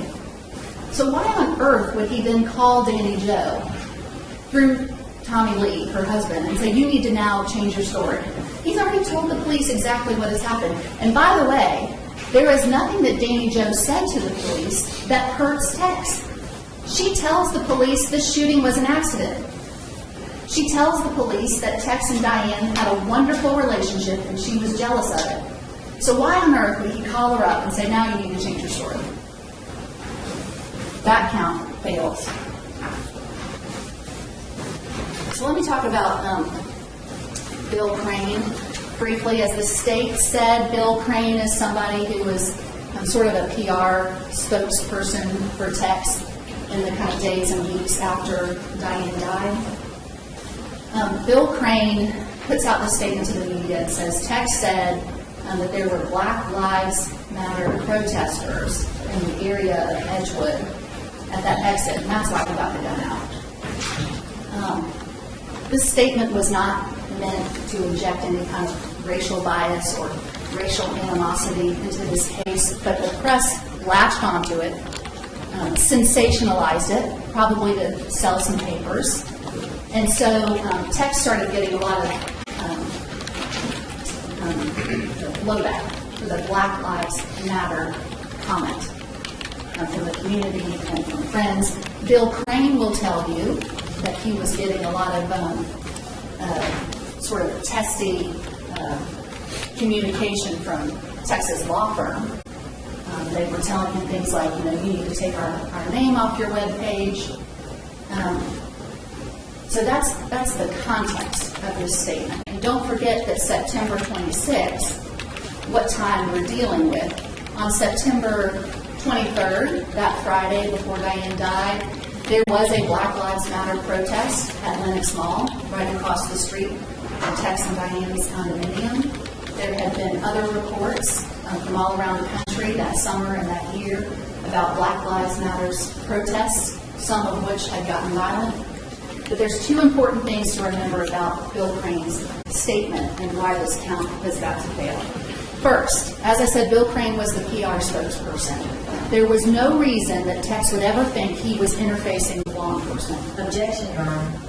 That's what I think the evidence is going to show. his argument, Your Honor. Okay, I'm just going to remind you to hew to what you think the evidence is going to show rather than arguing whether a count fails. The evidence is going to show that Bill Crane was not dealing with the Atlanta Police Department, that Tex didn't think Bill Crane was dealing with law enforcement or the DA's office. And that's part of the count, that there's got to be some intent to influence a law enforcement proceeding, and the judge is going to give you instructions. But that's one important thing to remember about that count. The second important thing to remember is that whether or not there were Black Lives Matter protesters has no bearing on the question of whether this was an intentional act. That's the important part of the case. Who was at the exit when they got off doesn't matter. That's the second important thing to remember about this count. It's not a crime, had nothing to do with misleading a witness. So let me finally touch on Jeff Dickerson. Jeff Dickerson comes into the picture kind of later in 2016. Jeff Dickerson is going to tell you that at some point Tex said to him, if you can get the charges dismissed, Tex had been arrested, but there was no indictment at that point in time. But if you can get the charges dismissed or get the DA not to bring an indictment, there's a success fee in it for you. This was not a serious comment. And in fact, it was a stupid comment because it could be easily misinterpreted, like it is now. Tex did not mean for Jeff Dickerson to run off and try to bribe Paul Howard. And the evidence is going to show to you that there are a lot of reasons why that's not true. First of all, he doesn't say to Jeff Dickerson, go tell Paul Howard that I'm going to pay you a success fee if you can get the charges dropped, and that you'll share it with Paul Howard. That's not what he says. Second, Tex never followed up with Jeff Dickerson. Hey, have you had that meeting with Paul Howard yet? Did you tell him about the success fee? When are you going to have that meeting? Is something on the calendar yet? None of those conversations ever took place. They never discussed the amount of this supposed success fee. Tex wasn't trying to bribe the DA. He wasn't attempting to commit a crime. Jeff Dickerson, I think the evidence will show, didn't think that Tex actually meant he ought to go bribe the DA, because Jeff Dickerson doesn't go tell Tex's lawyers, hey, you know what, your client just told me that I needed to go commit a crime, that I needed to try to bribe the DA. He doesn't go tell Paul Howard, hey, Tex McIver just tried to get me to commit a crime. He doesn't tell anybody about this conversation until some 14 months later. And, most importantly, Jeff Dickerson doesn't quit working for Tex. He continues to be paid about $3,000 a month. That shows he didn't think Tex was seriously intending that Jeff Dickerson go bribe the DA. This is 14 months later that Jeff Dickerson is having what appears to be a casual lunch between friends with Paul Howard when he is no longer working for Tex McIver. And somehow this comes up. Why Jeff Dickerson mentions it to Paul Howard, I don't know. The thing I know that the evidence will show is that it was not an intentional statement. It was not a serious attempt to bribe the DA. It was a comment that has been misinterpreted.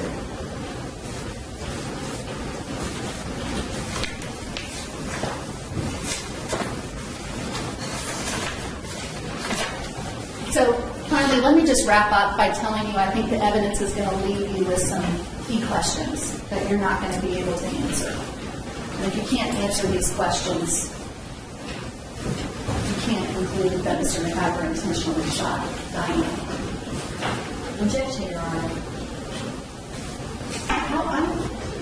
Your Honor, I don't understand how this is different from the state's last slide that said you must find him guilty. Okay. His argument, all of these questions are argument.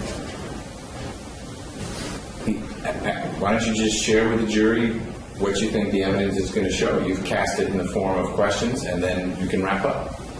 The evidence is going to show that Tex shot Diane accidentally in front of her best friend, and that this is inconsistent with intentionally wanting to shoot and kill Diane.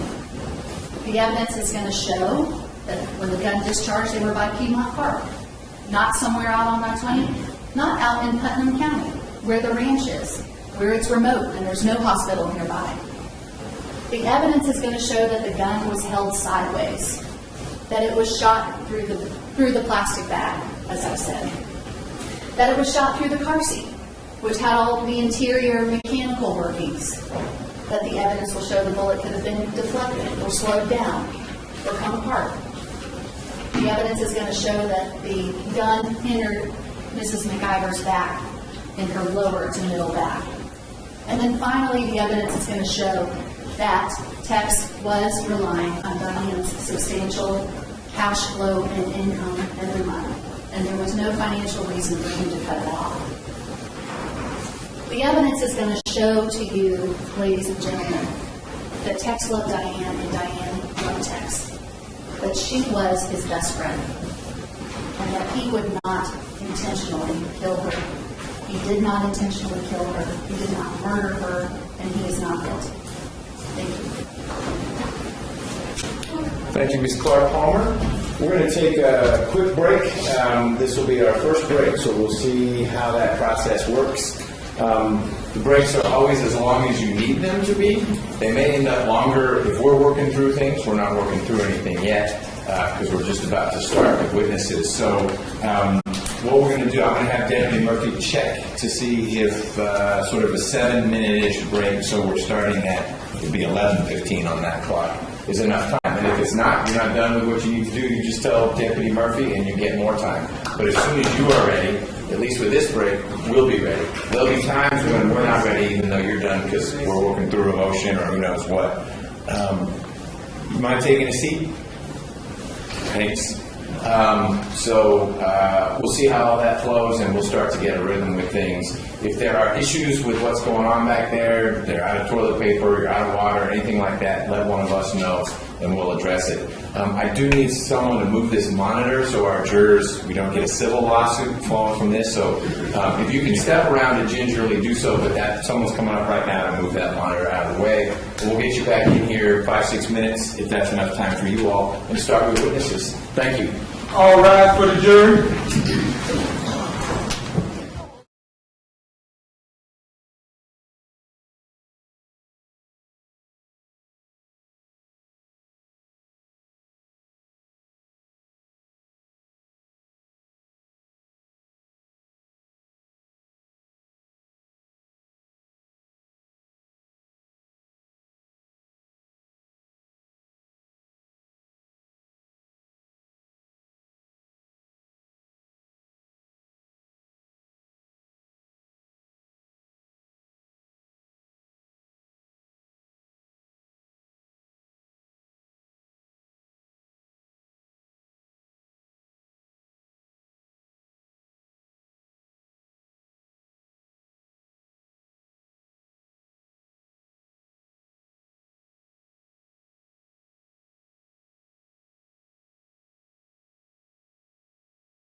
foundational objections, so we'll have to deal with that when we Sure. see what the witness says.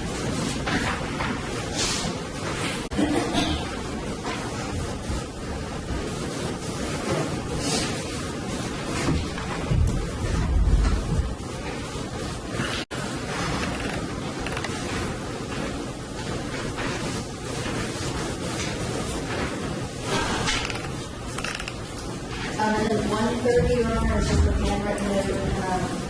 I guess we'll just wait to deal with it when it comes in. Because I just don't know what it is. Okay. But so, 14, 30, and then you're flagging 130 is one that will need to, may need to be some foundation / context set. I have down here, photo is a, 14 is a photo of ranch-patio. Perhaps it's that sign we heard about. yeah, did we already talk about the sign? I missed it. Pre-you, we Yes. heard about what the sign said. Yeah, well, I don't know if you're going to be able to see it. It says we don't dial 911. And there's a picture of the gun underneath it. Okay. I see that. So your objection is, It's irrelevant and it's also ought to be excluded under 403.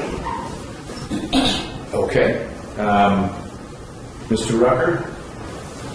Ms. Convery, your witness? Your Honor, yes, this will be my witness. Sorry. The photos that accompany 14 is a series of photographs of the ranch just depict the property the jury just heard about in detail from both parties. I intend to show the jury a series of photographs about the ranch, and of course this court knows that we expect the evidence to show that the ranch, the condition of it, and everything surrounding the circumstances of how it appeared are relevant to the state's case and what we need to prove. Do you believe there's going to be any evidence that Mr. McIver was unaware of that sign being on the wall of his ranch? But that is not my argument. My argument is he doesn't know about it. So now there's going to be other pictures the state will introduce that adequately depict the porch, that will adequately show this jury the condition of the ranch. They don't need to show this sign, which has, I can't understand what the probative value is at all, especially based on what the state just said. And B, it is unfairly prejudicial. And that the jury may look at this and go, oh, well, it has a sign that says we don't dial 911. Okay. And then 30? Let's put 30 up, please. 30 is a picture from the interior of the ranch. I've zoomed, let me zoom out first. That's okay. This is the wall of pictures. I haven't seen this picture, but Right, and this is a picture, and I don't know if this witness knows, but so it shows somebody and they've got blackface on. It's a picture of Mr. McIver's grandfather from a long time ago. okay. If we unzoom it out for a second, I find it real hard to see what's in that one. Oh, but that's really one of the few things on it. What's the point of 30? There are a series of, right around 30, there's sort of a walk through that hallway. That particular wall of the residence is family photographs, friends photographs.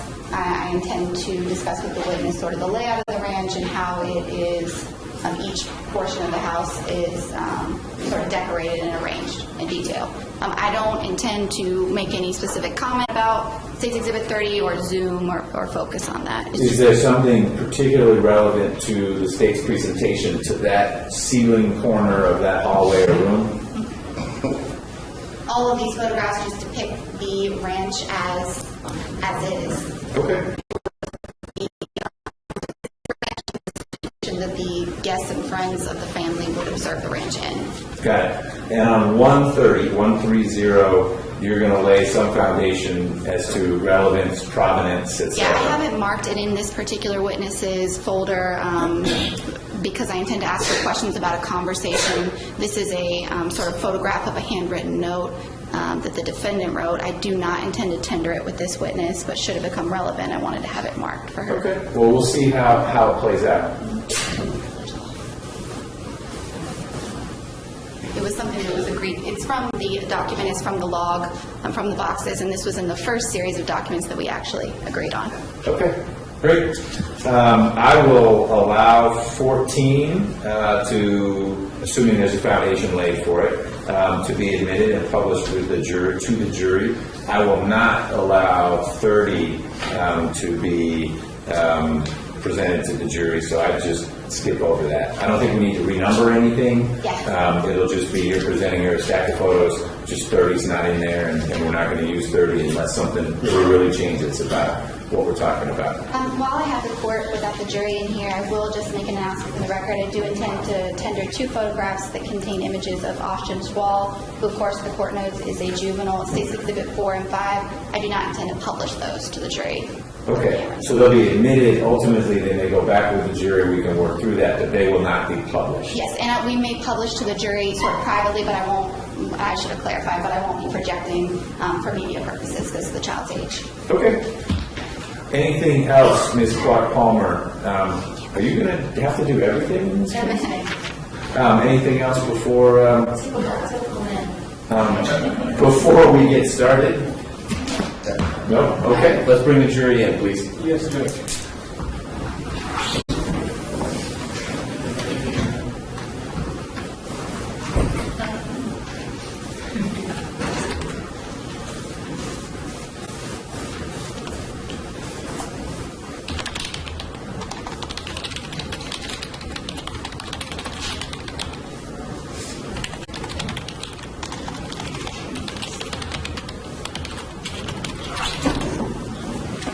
All rise for the jury.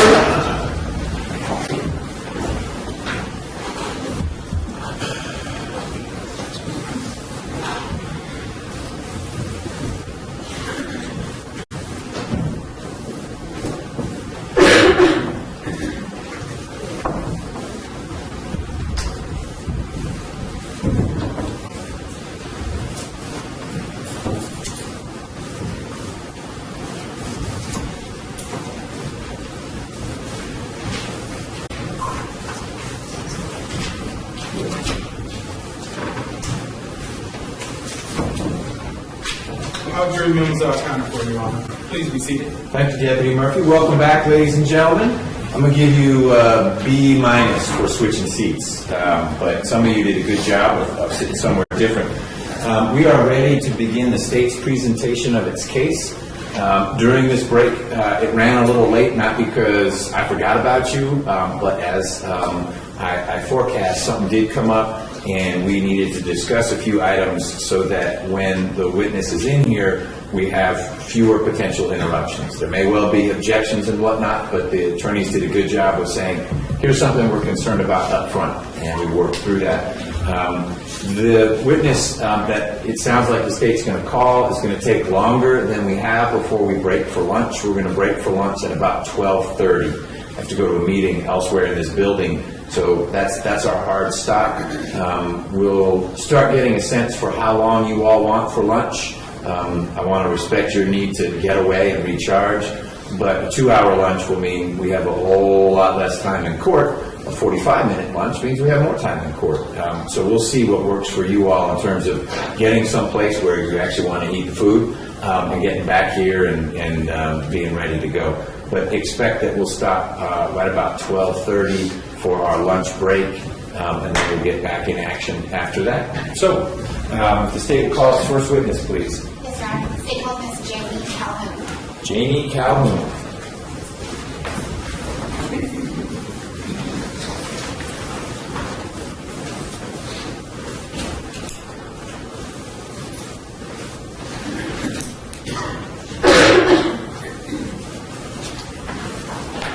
Ms. Calhoun, before we proceed, raise your hand. Do you swear and affirm that the testimony you should give the court today will be the truth, the whole truth, and nothing but the truth, so help you God? Yes, ma'am. For the purposes of the court's record, please state your name and spelling. Janie Calhoun, Janie Calhoun. Yes, ma'am. Good morning, Ms. Calhoun. Good morning. You're soft-spoken like I am, so make sure that you scoot forward as close to that mic for me as you can. Okay. And speak up nice and loud into the microphone so everybody over there in the jury box can hear Okay. you. Let's start by having you introduce yourself to the members of the jury. Tell them your name again and how old you currently are. Janie Calhoun, I'm 68 years old. And are you currently working? Yes. Tell the jury, what do you do for work? I work for Trinity Services Group. I'm a consultant in sales. In the jail and prison business, we do food services. And how long have you been working for Trinity? Since 1998. And you're a consultant for Trinity, you said? Yes. Tell the jury a little bit about sort of your day-to-day role there at Trinity. What does your job have you doing on a regular basis? I am marketing development sales, and I also do public relations for the company. Any contracts I have, I keep up with those contracts, entertain the clients. I do trade shows. That's all part of my job, and I just do it in Georgia right now. And you said you just do it in Georgia right now? Yes. Before being assigned exclusively to Georgia, did your job take you other places? North and South Carolina, a little bit in Texas. And does your job require you to travel on a regular basis? All over Georgia, for sure, yes. Are you currently living here in Atlanta? Yes, Do you split your time between Atlanta and anywhere else? Dallas, Texas. Tell the jury why that is. My husband works out of Dallas, Texas. He's a consultant also, and that's his home base. We have a condo there that he works out of. He works in Oklahoma City, California, Virgin Islands, Puerto Rico.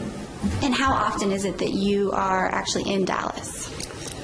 For the last year, I've spent more time there than normal. I'm usually there about 2 weeks out of the month. Back in 2016, did you and your husband share this Dallas-Atlanta sort of layout that you described to the jury you have now? Yes, it was more on the weekends, but since all this happened, I'm spending a lot more time during the week there. All right. Tell the jury, what is your husband's name?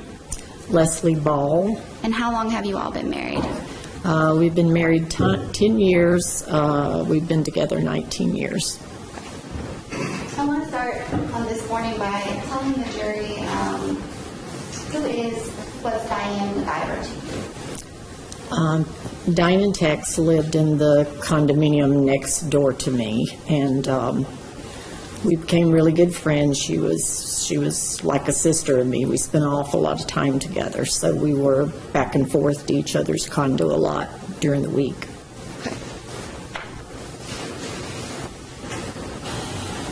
I'm going to show you a series of photographs. For the record, I have previously shown to defense counsel to mark for identification as States Exhibit 1 through 5. No objection.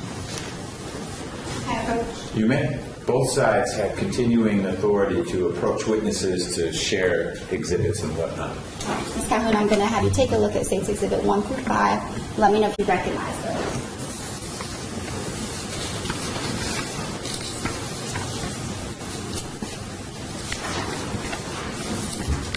Yes. And how do you recognize each of those photos? The first one is Diane McIver. The second one is Diane McIver. The third one is Tex McIver. Fourth one is Diane and Austin Swall, their godchild. And the last one is Diane and Austin, their godchild. And each of the photos that you have in front of you, are they a fair and accurate depiction of the people that you just told the jury about? Yes. All right, this time the state's contender was marked as 1 through 5 into evidence. No objection? Correct. Okay, they're admitted. You have permission to publish? You do.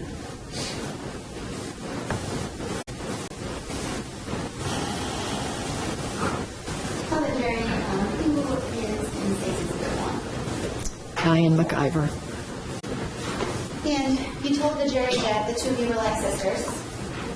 Tell them how is it that you first met Diane? I had met Diane probably years back in the early 90s, but it was because of the legislature and Billy Corey, her employer. I had met her, but I did not know her personally. When we moved into our condo, which is next to theirs, that was in 2005, the end of 2005, and I met her again at that time, and then in 2006 we got to be really close. We spent a lot of time together. And what was it about 2006 that brought you and Diane to be close friends? Because we were neighbors, I think. We went out to dinner some, and just she and I were both a lot alike. We both were hardworking business people. We both grew up very poorly and worked our way up to where we're at in our positions. So it's we had a lot of the same things in common. And as you continue to become closer to Diane and get to know her, do you also kind of get an understanding for who she is as a businesswoman? Very smart. She was very strong. She had built Corey Industries, I felt like, to the point that it's at right now. And you mentioned Billy Corey before. Tell the jury, who is Billy Corey? Billy Corey is over, I believe it's more called U.S. Enterprises, but most everybody looked at it as Corey Industries. But And what is your understanding of what they do at U.S. Enterprises? Kind of work? they had advertising. At one time, they had a lot of liquor stores. They owned a lot of real estate. They did airport advertising, and that was one of Diane's big things she pushed to get forward, and it was a big opportunity for them. Do you know what Diane's role was at U.S. Enterprises, what her sort of title was there? She was president. And in your time getting to know her and becoming close to her, did you did you learn her story with Corey when she started there? She started back when she was 19 years old. She put herself through college at night and worked with, Corey the whole time and just moved up within the industry. Did you have occasion to get to know or meet Mr. Corey as you sort of developed your friendship with Mr. McIver? I knew Billy Corey probably before Diane because of the legislature. I was a lobbyist at one time and was at the legislative sessions a lot, so I had heard about and met Billy Corey, attended a lot of functions with him. And were Billy Corey and Diane close? Yes, very close. Describe for the jury a little bit more about that relationship. Was it boss-employee or was it different in any way?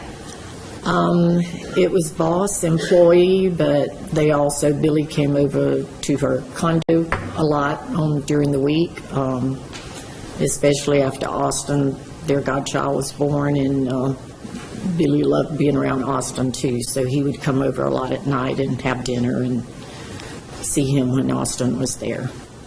And in your time getting to know Diane, did you also know the defendant, Mr. McIver? Yes. Tell the jury how you first met them. I first met Tex back in 1997. Got to know him a lot better when he and Diane got married. And did the couple have any children that you know of? Tex and Diane not together, no. Did Diane have any children from her previous marriage? No. What about Mr. McIver? Yes. Do you know how many? He had 3 children. Okay. And do you know about how old they were in, let's talk about 2016. You know about how old his children were? I have no idea. I really don't. That's allowed. You mentioned Austin. Tell the jurors, who is Austin? Austin is Diane and Tex's godchild. And when did Austin come into Diane's life, you know? Right after he was born, and that was in 2007, I believe. Okay, and I showed you before and had previously been admitted to States Exhibit 4 and 5. And for the record, I'm just going to approach the jury publish. I'm going to show them first. It's Exhibit 4. Yes. Tell the jury, what are we looking at in States Exhibit 4? That's Diane McIver and Austin Schwall. Can you tell about how old he is in this photo? Looks like he's around 7 or 8. Tell the jury I'm going to show also for the record States Exhibit 5. Do you recognize where States Exhibit 5 is taken? It looks like at the ranch, Okay. just from that picture. Tell the jurors, if you would, a little bit about Diane and Austin's relationship. He was like her son she never had. She loved him dearly. She and Tex both did.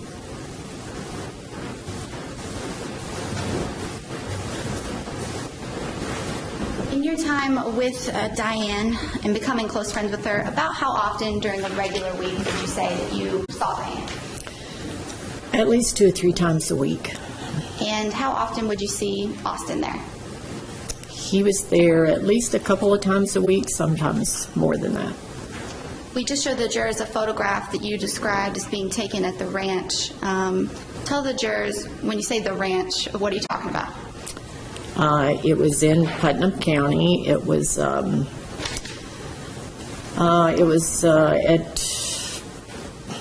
big house. They had a lake out in front, and then there was I say a house behind the house. They called it the saloon, but it had a bedroom and it had the stables for the horses, and that was there. In your time getting to know both of them, had you actually been out to the ranch yourself? Yes. And when you would go out to the ranch, where would you stay? If my husband was with me, we stayed out in the saloon, as they called it. It had a master suite out there. And if I went with just Diane and Tex, and sometime Danny Carter would go with us, I would sleep in Austin's bedroom in the main house. All right. Your Honor, I won't ask you. I'm going to show you in college what has been marked as State's Exhibit 6 through 69, except for 30. And as well as State's Exhibit 163 and 164. You had a chance to previously look at these photos for me? Yes. Can you just quickly flip through them? Let me know if you recognize them. Okay. 6 through 69, except for 30. 163, 164. Sorry.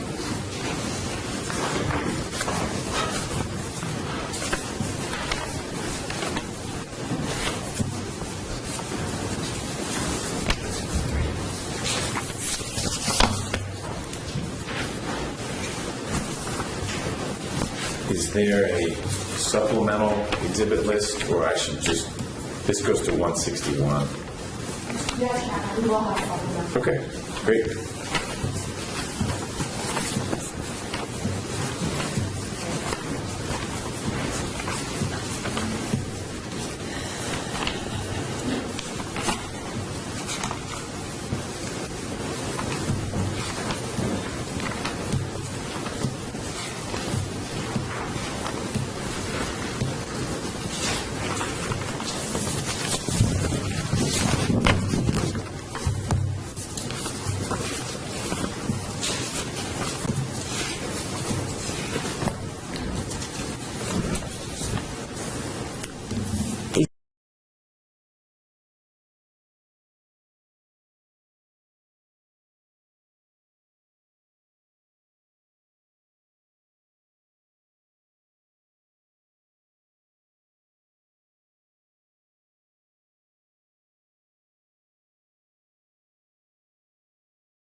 We did shooting practice. Okay, and you're talking about 163 and 164? Yes. For the rest of the photographs, we recognize them as the ranch as well. Yes. And for each of those photos, does it appear to be a fair and accurate depiction of the ranch as you remember it, and your personal experience being out there on that property? Yes. I didn't see the rooms where the guns and the bullets were all kept. I don't think I ever was in there. And let me know which of those images you don't. I'll take those out. Okay.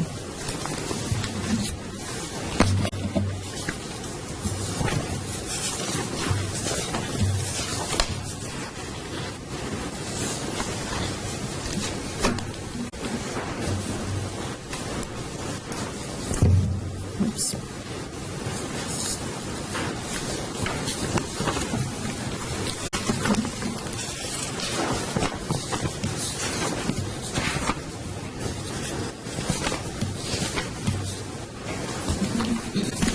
I don't remember seeing that. This is the front.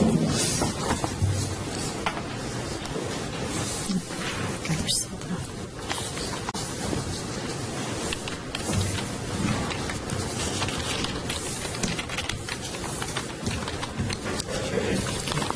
I didn't see those.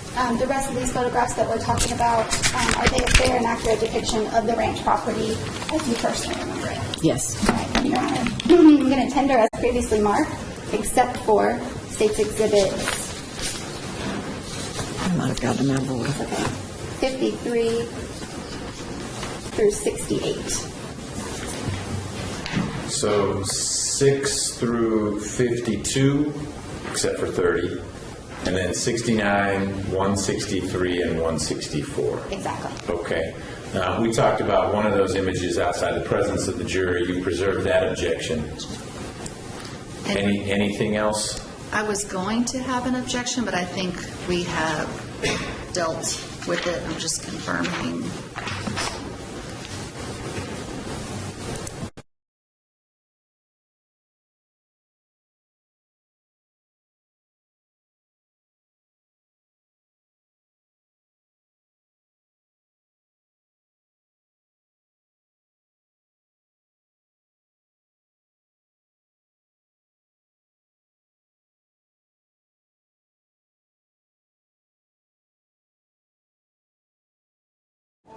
Stop. I'm sorry, and I apologize.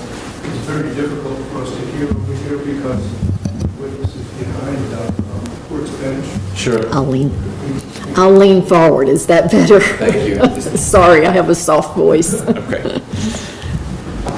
right, so just so you can orient the jury when we're looking at State's Exhibit 6, and you can actually, if the court's monitor is working, actually press on the screen, make a mark. Tell the jurors how you would approach that property if you're pulling up there in a car.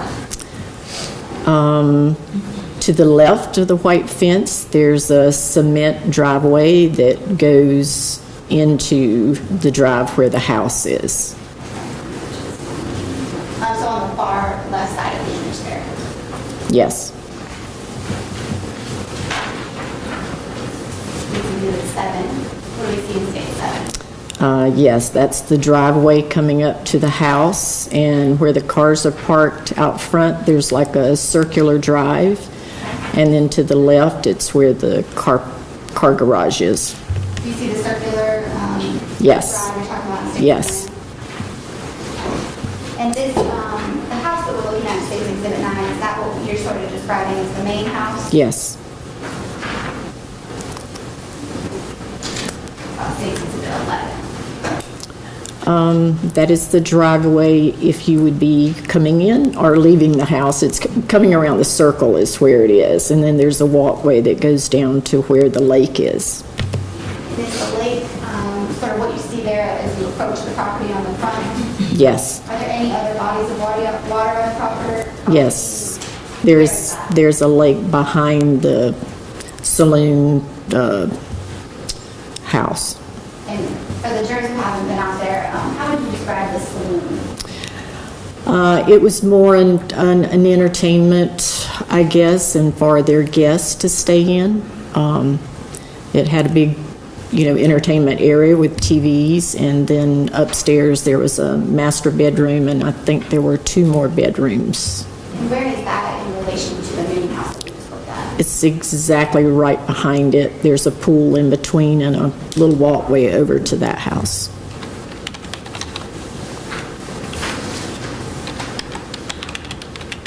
What do we see in State's Exhibit 4? This is the porch as you're coming into it's a screened-in porch that as you're coming into the back of the main house, and that door is the entrance into where the kitchen is. Is the front of this area we're looking at actually screened in? Yes. Describe for the jurors as you're looking at this photo and some of the other ones we're going to look at. How is this property decorated? Very Western, I was brought up on a farm in South Georgia, so to me it's very country also. The signs that were depicted were a lot of things that you would see. And State's Exhibit 15, is at another angle of that same? Yes, same back porch. Mm-hmm. Right, and what about State's Exhibit 17?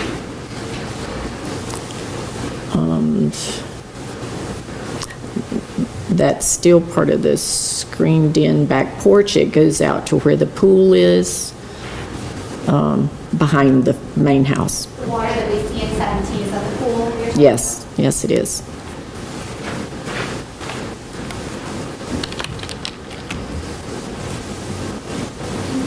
State's Exhibit 19 might be a better angle. Do you see any area in State's Exhibit 19 where there will be livestock, cattle, cows, horses? It would be, I don't know if you can see me pointing, but it would be to the right side of where the pool is. There's the, Press very hard on your screen. Oh, okay. I don't think that it works up there in this courtroom. no, it's not working here. But there's a fence, and the wood fence, and that's where the cattle and the horses are behind that. When you're out on the property, did you ever horseback ride? I did once, or twice. Do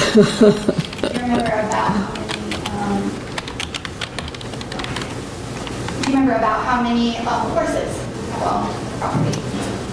Oh, goodness. I think that there were maybe 8 or 10. What about cows, if you know?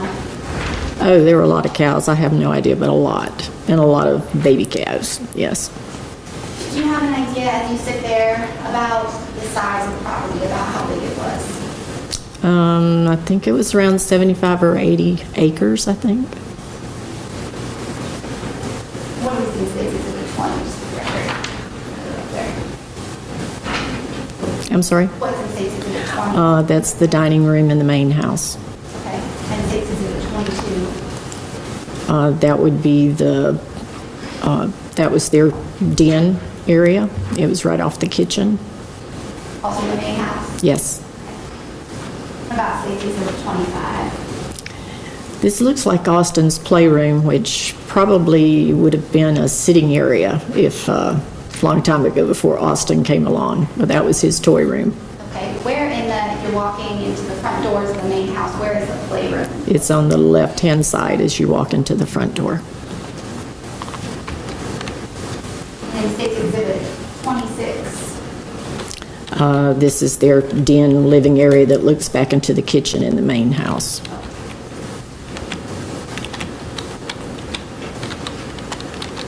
through the sort of windows of this walkway, that's the kitchen, correct? Yes. Mhm. Can you see anything in States Exhibit 26 that you also associate with Austin, or Austin being there in the ranch? His high chair that he sat in probably until he was 8 or 9 years old. He loved those high chairs. Sat in the high chair, please. Okay. He just loved them. Obviously, Austin, the jury, you've been talking about Austin actually being out at the ranch. Tell the jury a little bit about Austin's birthday parties at the ranch. Have you ever been in attendance? Yes. And what were those like? They were great parties for a little boy growing up. Petting zoo. A lot of his friends would come in from Atlanta and be at the party. And he pretty much, through Diane and Tex, met all of their adult friends, so there were a lot of all of us there at his parties also. And who was responsible for hosting those parties? Tex and Diane. In States Exhibit 31, are we still looking at the main house? No, this is the saloon house behind the house, I guess. And what is the, just so the jury can get oriented, what's the perspective from this picture? Where is? Okay, the door that is opening right there is coming in from the main entertainment area, and it's the stairs go up to the master suite. As you're walking into this property, I think you told the jury you'd actually stay here yourself. Yes. What is on either side of the walls there, if you remember? There's a TV on one side. There's a bar that's on the left-hand side. There's a pool table as you come right into that entertainment room. And I'm sorry, I probably asked a bad question. States Exhibit 31, what you see there, just right there in the stairwell, do you remember what's depicted on either side of the walls there? A lot of pictures.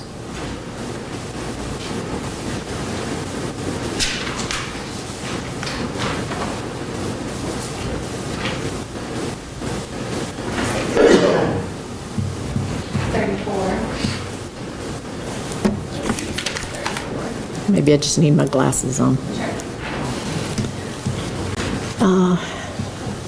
More pictures. Guest house or main house? That's the guest house. It's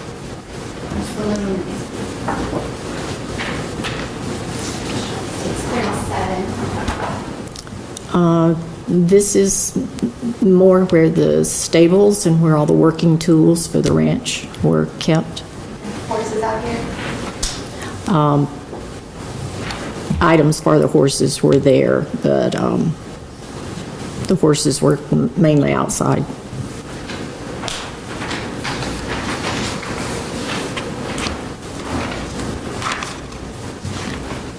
What kind of jury scenes did you do at 40? This looks like it's in the wine cellar, is where this is. It's 39, but remember that? Yes, in the wine cellar. And 641, is that show the same thing? Yes. Where in the house or guest house is 641? It's up under where the den living space is. They dug out up under the house and built it, but you enter it from where all the tools to work on the ranch, there's a door that goes into it from that hallway in the back. Is 42 another angle the same? Yes. We can see a lot of wine in States 42. Yes. Who is the wine person? They both were wine collectors. They knew a lot of people in the business, boutique wineries, and Any particular kind of wine that you recall? a lot of different kinds. Reds, whites, cabs, they love to collect wine. In your time getting to know Diane and Tex and being out at this property, did you have occasion to drink wine with them? Yes, Both fans of red wine. yes.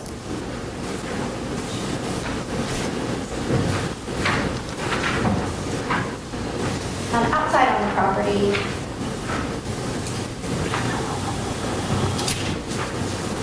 you say to exhibit 164. Tell the jury, what do you see there? That's the target practice mound.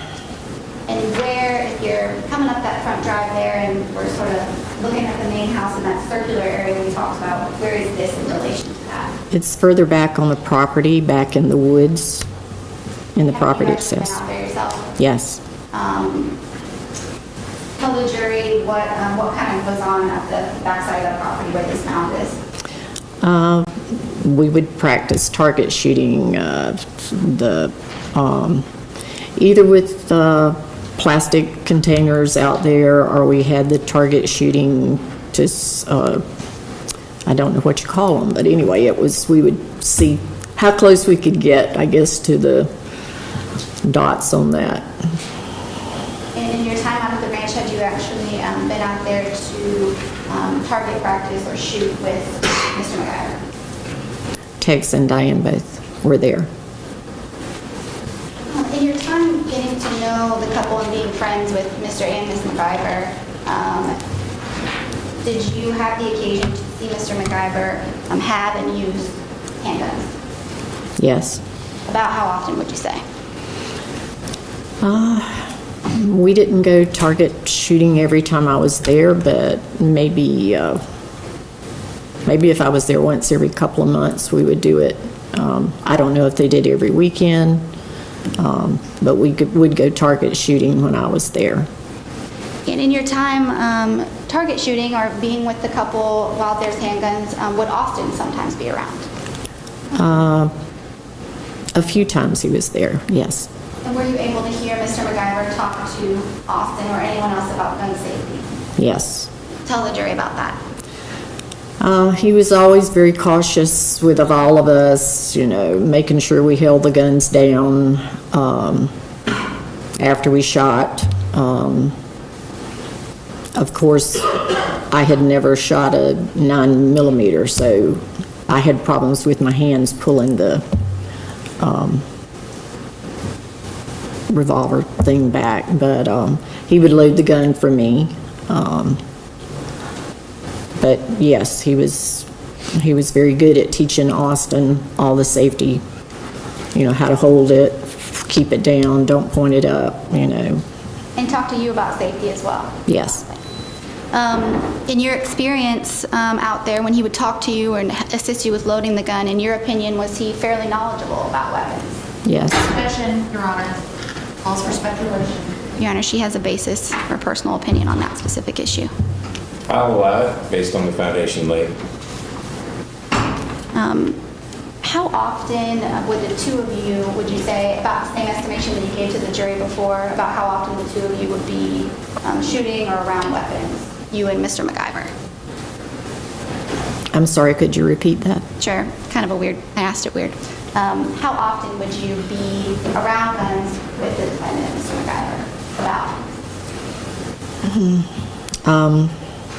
I think I stated earlier, maybe if I was there twice, 2 times, 2 months, maybe we would go shooting one of those times. I don't think we went every time I was there, but I don't know how often they did it when I was not there. Sure. One of the things, or one of the people you mentioned earlier was Danny Joe. Tell the jury, who is Patricia Carter? She was a really good friend of Diane's. I think they'd been friends for about 40 years. And was she, from being friends with Diane, fair to say that you got to know her as well? Through Diane, yes. And does she, what was her nickname? What did she go by? Danny. Okay. How often would you say that you saw Danny Joe either at the ranch or the Buckhead condo? About?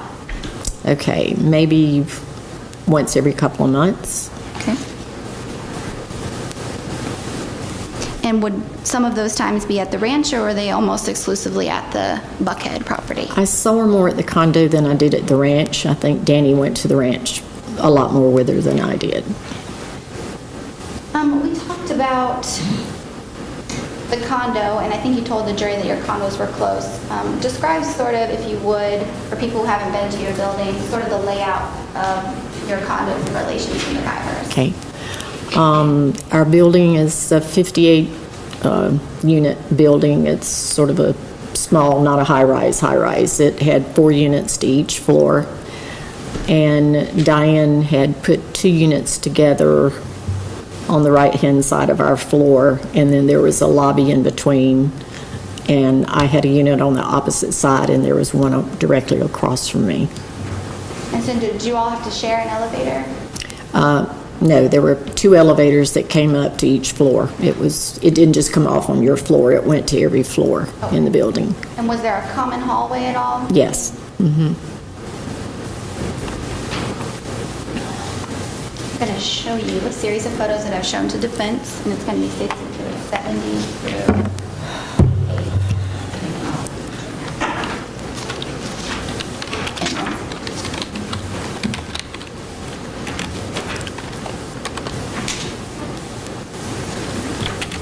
162, and then States Exhibit 70 through 88. Okay. You've seen these before, but take a quick look through those for me. 70 through 88 and 162? Yes.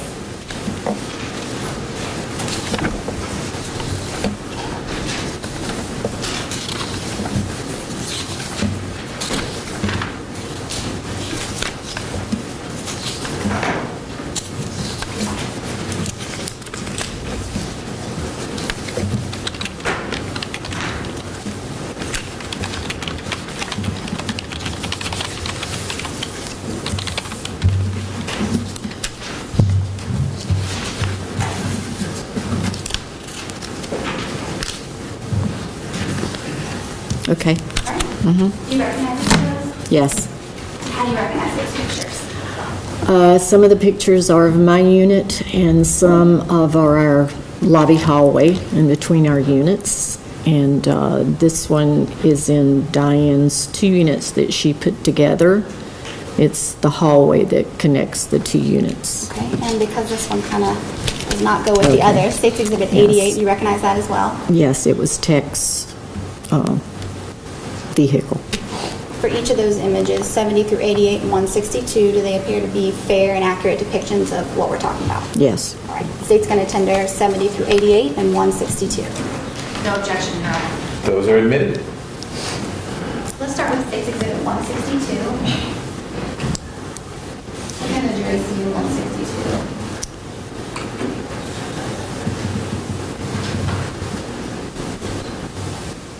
What was your question? What's in 162? This is the hallway between the two units that Diane had put together. So that was how you went from one unit into the other, unless you were outside in the hallway. They had two separate front doors. But if This you is were, an internal image? Yes. Not you were calling it the lobby that Yeah. separates your unit from those two? correct, this was inside their unit. And the image that we're looking at in 162, this is there because she made 2 condos, 1 condo, is that right? Yes, correct. And the table and the mirrors and all that, that's, who's doing is that? Diane's.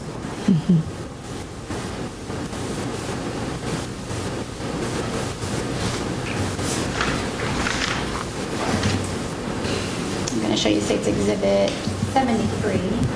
Tell the jury what was in 73. That's our lobby area in between our units. When you say our, who are you?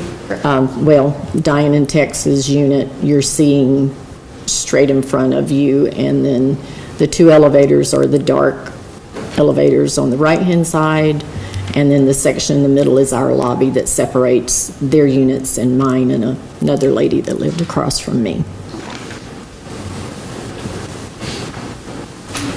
State's Exhibit 72. This is the living room of my condo. So the seating area there right when you walk in? Yes.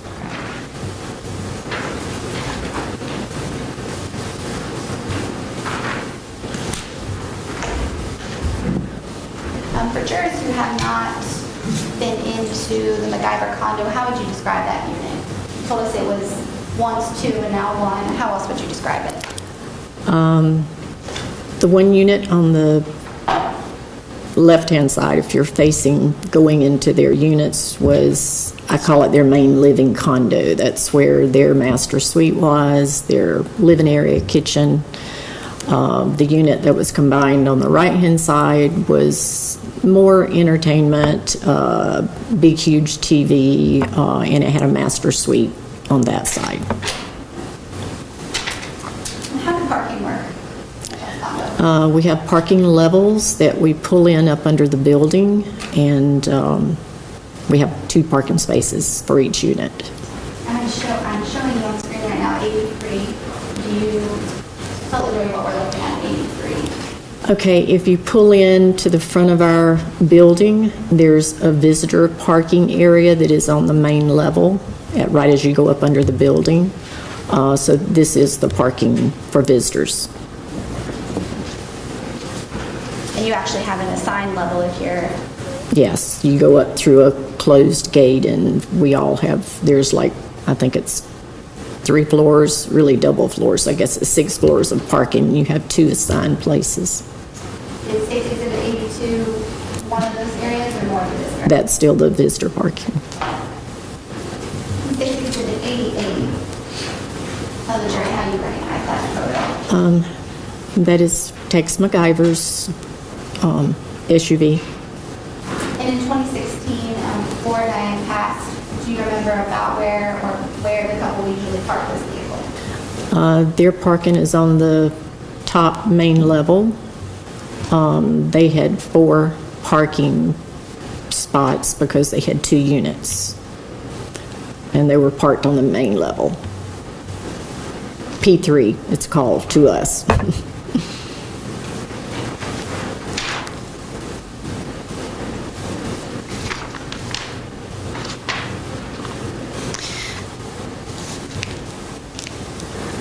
Tell the jury, Ms. Calhoun, if you can, in your time getting to know Diane McIver, did you know her to loan people money on a regular basis?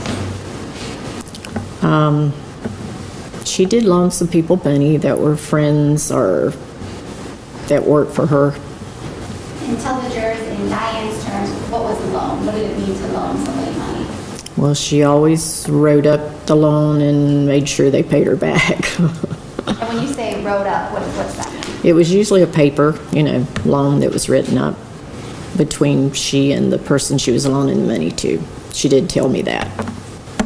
Did Did she ever talk to you about loaning her husband any money? Only once. I'm going to object as to hearsay. We're getting into things that Mrs. McIver told this witness. Your Honor, I don't expect the witness to, and I can rephrase my question so that I'm not going into any hearsay. I expect the answer to be not requiring hearsay, but I can rephrase if that's helpful. Okay, why don't you rephrase, although be mindful that if the way in which this witness is answering the question is premised on hearsay, we may well get the same objection that I'll probably sustain. Did you know, without telling me about any conversations, did you know if Ms. McIver ever loaned her husband any money? It's still objection, Your Honor, same objection. Right, I guess the trick here is you need to lay the foundation, and so if you want to ask, is the way you know that because Ms. McIver told you, then sort of the cat's out of the bag and we've got the issue. So I think you hopefully know how Ms. Calhoun would know that. If you have a good faith basis to believe it's something other than hearsay, you should keep going, otherwise, different topic. I understand. In your time with Diane, would she talk to you about personal things? Yes. Would you describe her as a private person or tell the jury just a little bit about whether or not she would disclose to you personal things? Okay. State that again. Sorry, that was a bad question. Would Ms. McIver disclose personal things to you on a regular basis? Yes. And did that include things about her relationship with Mr. McIver? In what way? In any way. Would she talk to you about her relationship with her husband? Yes. How much she loved him and that he was the right person for her when he came along. And prior to you becoming close with, just so the jury can kind of understand, prior to you becoming close with the McIvers, you told them you actually knew Mr. McIver before, correct? Yes. Tell the jury, had you actually had a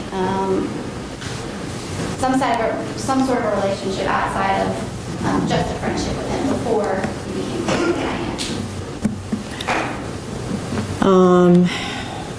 1997, I had met Tex, and yes, we went out for a few months. And this is before you knew Diane? Yeah, yes. Would you describe your relationship with him as boyfriend, girlfriend, or not even that? Not really. It was such a short amount of time, and I was traveling a lot, and he was traveling a lot, so we did not see each other that much. After that couple of months that you all went out, did you maintain a friendship after that? I didn't see him much after that. And why is that? I was traveling. He was traveling. I was too busy. I had to do a lot of trade shows, so I was on the road a lot on the weekends.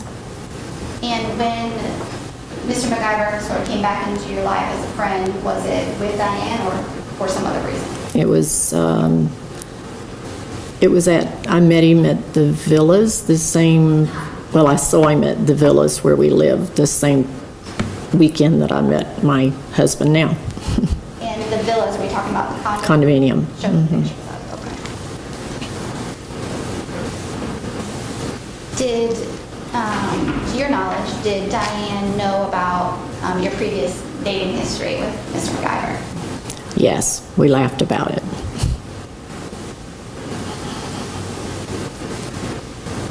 So did my husband, I'll add to that. Sure.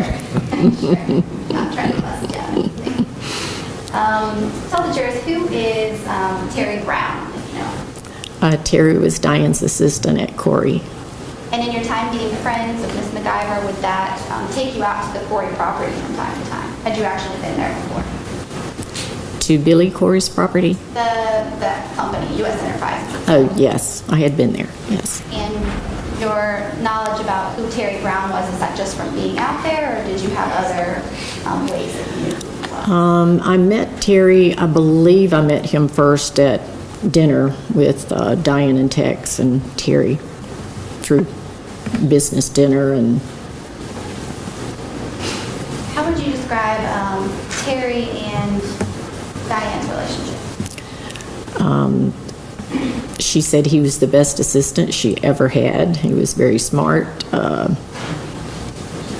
Said the same thing that Billy Corey she didn't think he ever needed anyone, but he couldn't do without Terry. He was very good technology-wise and all of that, so. And did you understand them from your closeness to her and being out there to be close? I state that one more time. Sure. Did you know if they were close or not? Terry? Yes. And Diane? Yes. Yes. Tell the jurors, who is Kathy Johansson? Kathy Johansson used to live in our building, the condominium building at the Villas. She doesn't live there anymore. And was Kathy a friend of Diane's, if you know? She used to be. And what changed about their relationship? It was something over something at work, a working relationship that I think they had a falling out about, and they still were not speaking at the time Diane passed away. About how long before Diane passed had this rift with Diane and Kathy Johansson happened? I'm sorry, Your Honor, I'm going to object to the extent, I'm not sure we've laid the foundation as to how Ms. Calhoun knows about the rift. So to the extent we're relying on hearsay from Mrs. McIver, I would object and move to strike her answer to the last question. Okay. And some of this, Your Honor, we might deal with on a break for an issue that's pending before the court, but I can move on in the meantime, that's fine. Okay. Well, I think you can, the question you're asking, you can ask if you want, you can move to a different topic.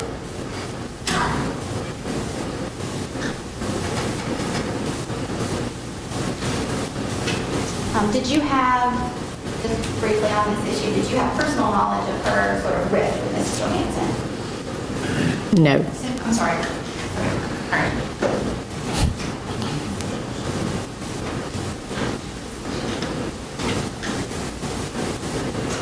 Tell the jurors if you remember, when was the last time that you saw Diane before she passed? The Friday before she passed on Monday morning. And what was going on that Friday? They were going to the ranch that weekend. She had invited me to go with them. Danny Carter was going. I'm sorry, I object again. I feel like we're still just dealing a lot in hearsay. It's what Ms. McIver said she was going to do on Friday, September 23rd. Okay. I'm going to allow in testimony that she was invited. We can keep going. You can continue. I was going down to the fitness center to work out, and Diane was doing her stretching out in our lobby hallway, which is what she and I did. And I told her that morning, I said, I'm not going to the ranch with y'all this weekend because Les, my husband, had been on a business trip and he got back in early, so I was flying to Dallas so I could be with him. That was a change of plans. Yes, yes.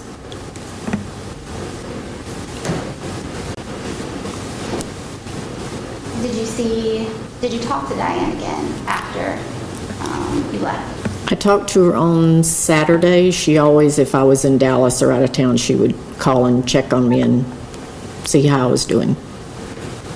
She actually called you from the ranch? Yes. And so do you actually go to Dallas then that weekend? Yes, I did. And how is it that you first learned that Diane had been killed?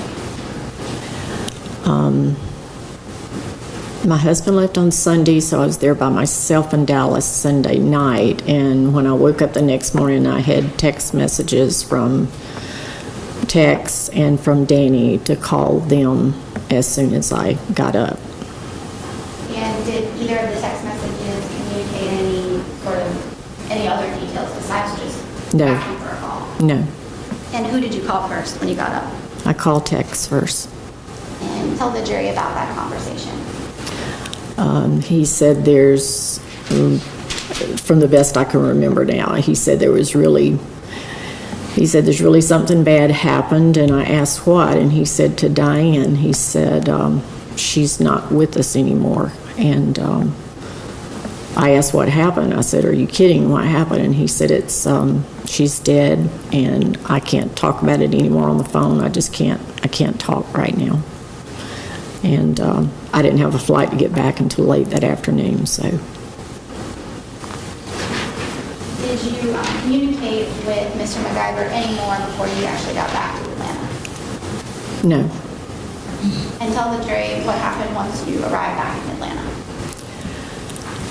Once I got back, I went over to their condo, and there were a lot of people there.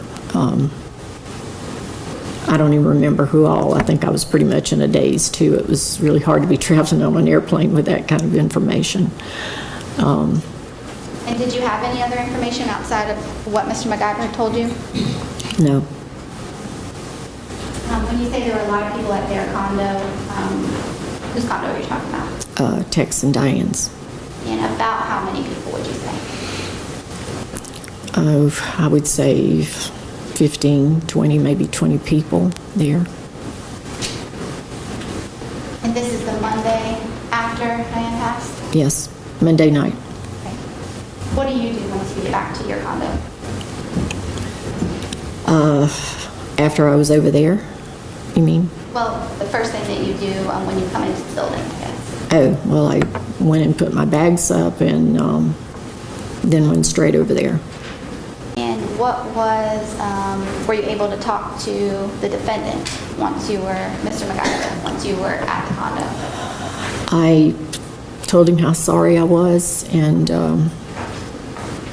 he said the same thing for me, and we hugged each other in tears, but that's all I remember at the moment. And after stopping at a McIver condo, do you go back over to your condo at some point? Yes. And what happens then? Danny Jo stayed with me that night. She said she didn't want to go home, so I told her she could stay with me in my guest room at my place, so she did. Do you know where she stayed the first night on Sunday night? I don't know. I think she said she was at... Yeah, sorry. Yeah. If we're going to go into something that Danny Jo said, or if this witness is going to speculate as to where Ms. Carter stayed. That's fine. All right. Okay, next question. How many nights did Danny Jo stay with you? I believe it was 2 nights.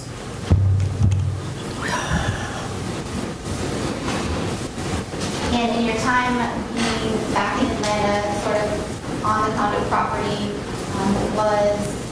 do you know if there were other people in the McIver condo besides Mr. McIver? Yes. Tell the jury, who is Annie Catterton? I know her more as Annie Anderson, but she was a friend of Diane. She was their masseuse. She went down to the ranch a lot with them. She loved to work with the horses. She was more nutritionalist. Diane was a healthy person, so she liked to come up with things for Diane to try in nutrition-wise. And did she work exclusively with Diane, or was she also working with Mr. McIver as well? With Mr. McIver as well, and other people, I mean. And the days after Miss McIver's passing, was Annie Catterton at the condo? Yes. And did she actually stay at the condo? Yes.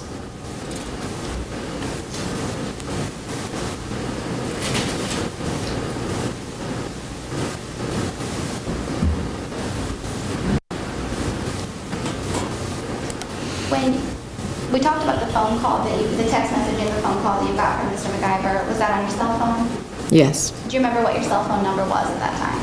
Same as it is now, 404-202-8101.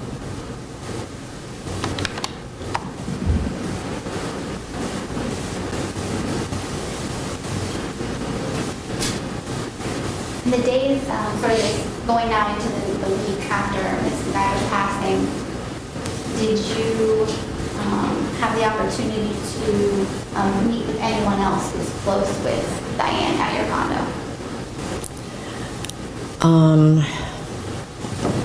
Billy Corey and Jay Grover were at my condo. So we told the jury who Billy Corey is, who is Jay Grover. Billy is owns Corey Enterprises or U.S. Industries, and Jay is his, I call him his right-hand man. He does whatever he needs to do to help Billy. And is Jay somebody, if you know, that was close to Diana? Yes. Mhm. And so about what day, if you remember, did they come over to your condo? It was in the first week. I think it was maybe the third or fourth day of that first week. And what was the purpose of them coming over that day? Jay called me and asked, Jay Grover called and asked, could they come to my condo? I'm sorry, objection, hearsay, Your Honor. Okay, I can rephrase. Okay, and him asking a question isn't necessarily a declaration, but if you want to rephrase it, that might help. Sure. Just without telling us what someone else told you, at some point, did you learn that they wanted to have a conversation with you and Danny Joe? They wanted to have a conversation with Danny Joe and Tex. Okay, not you. No. And did they then go ahead and come over after you all had that conversation? Yes.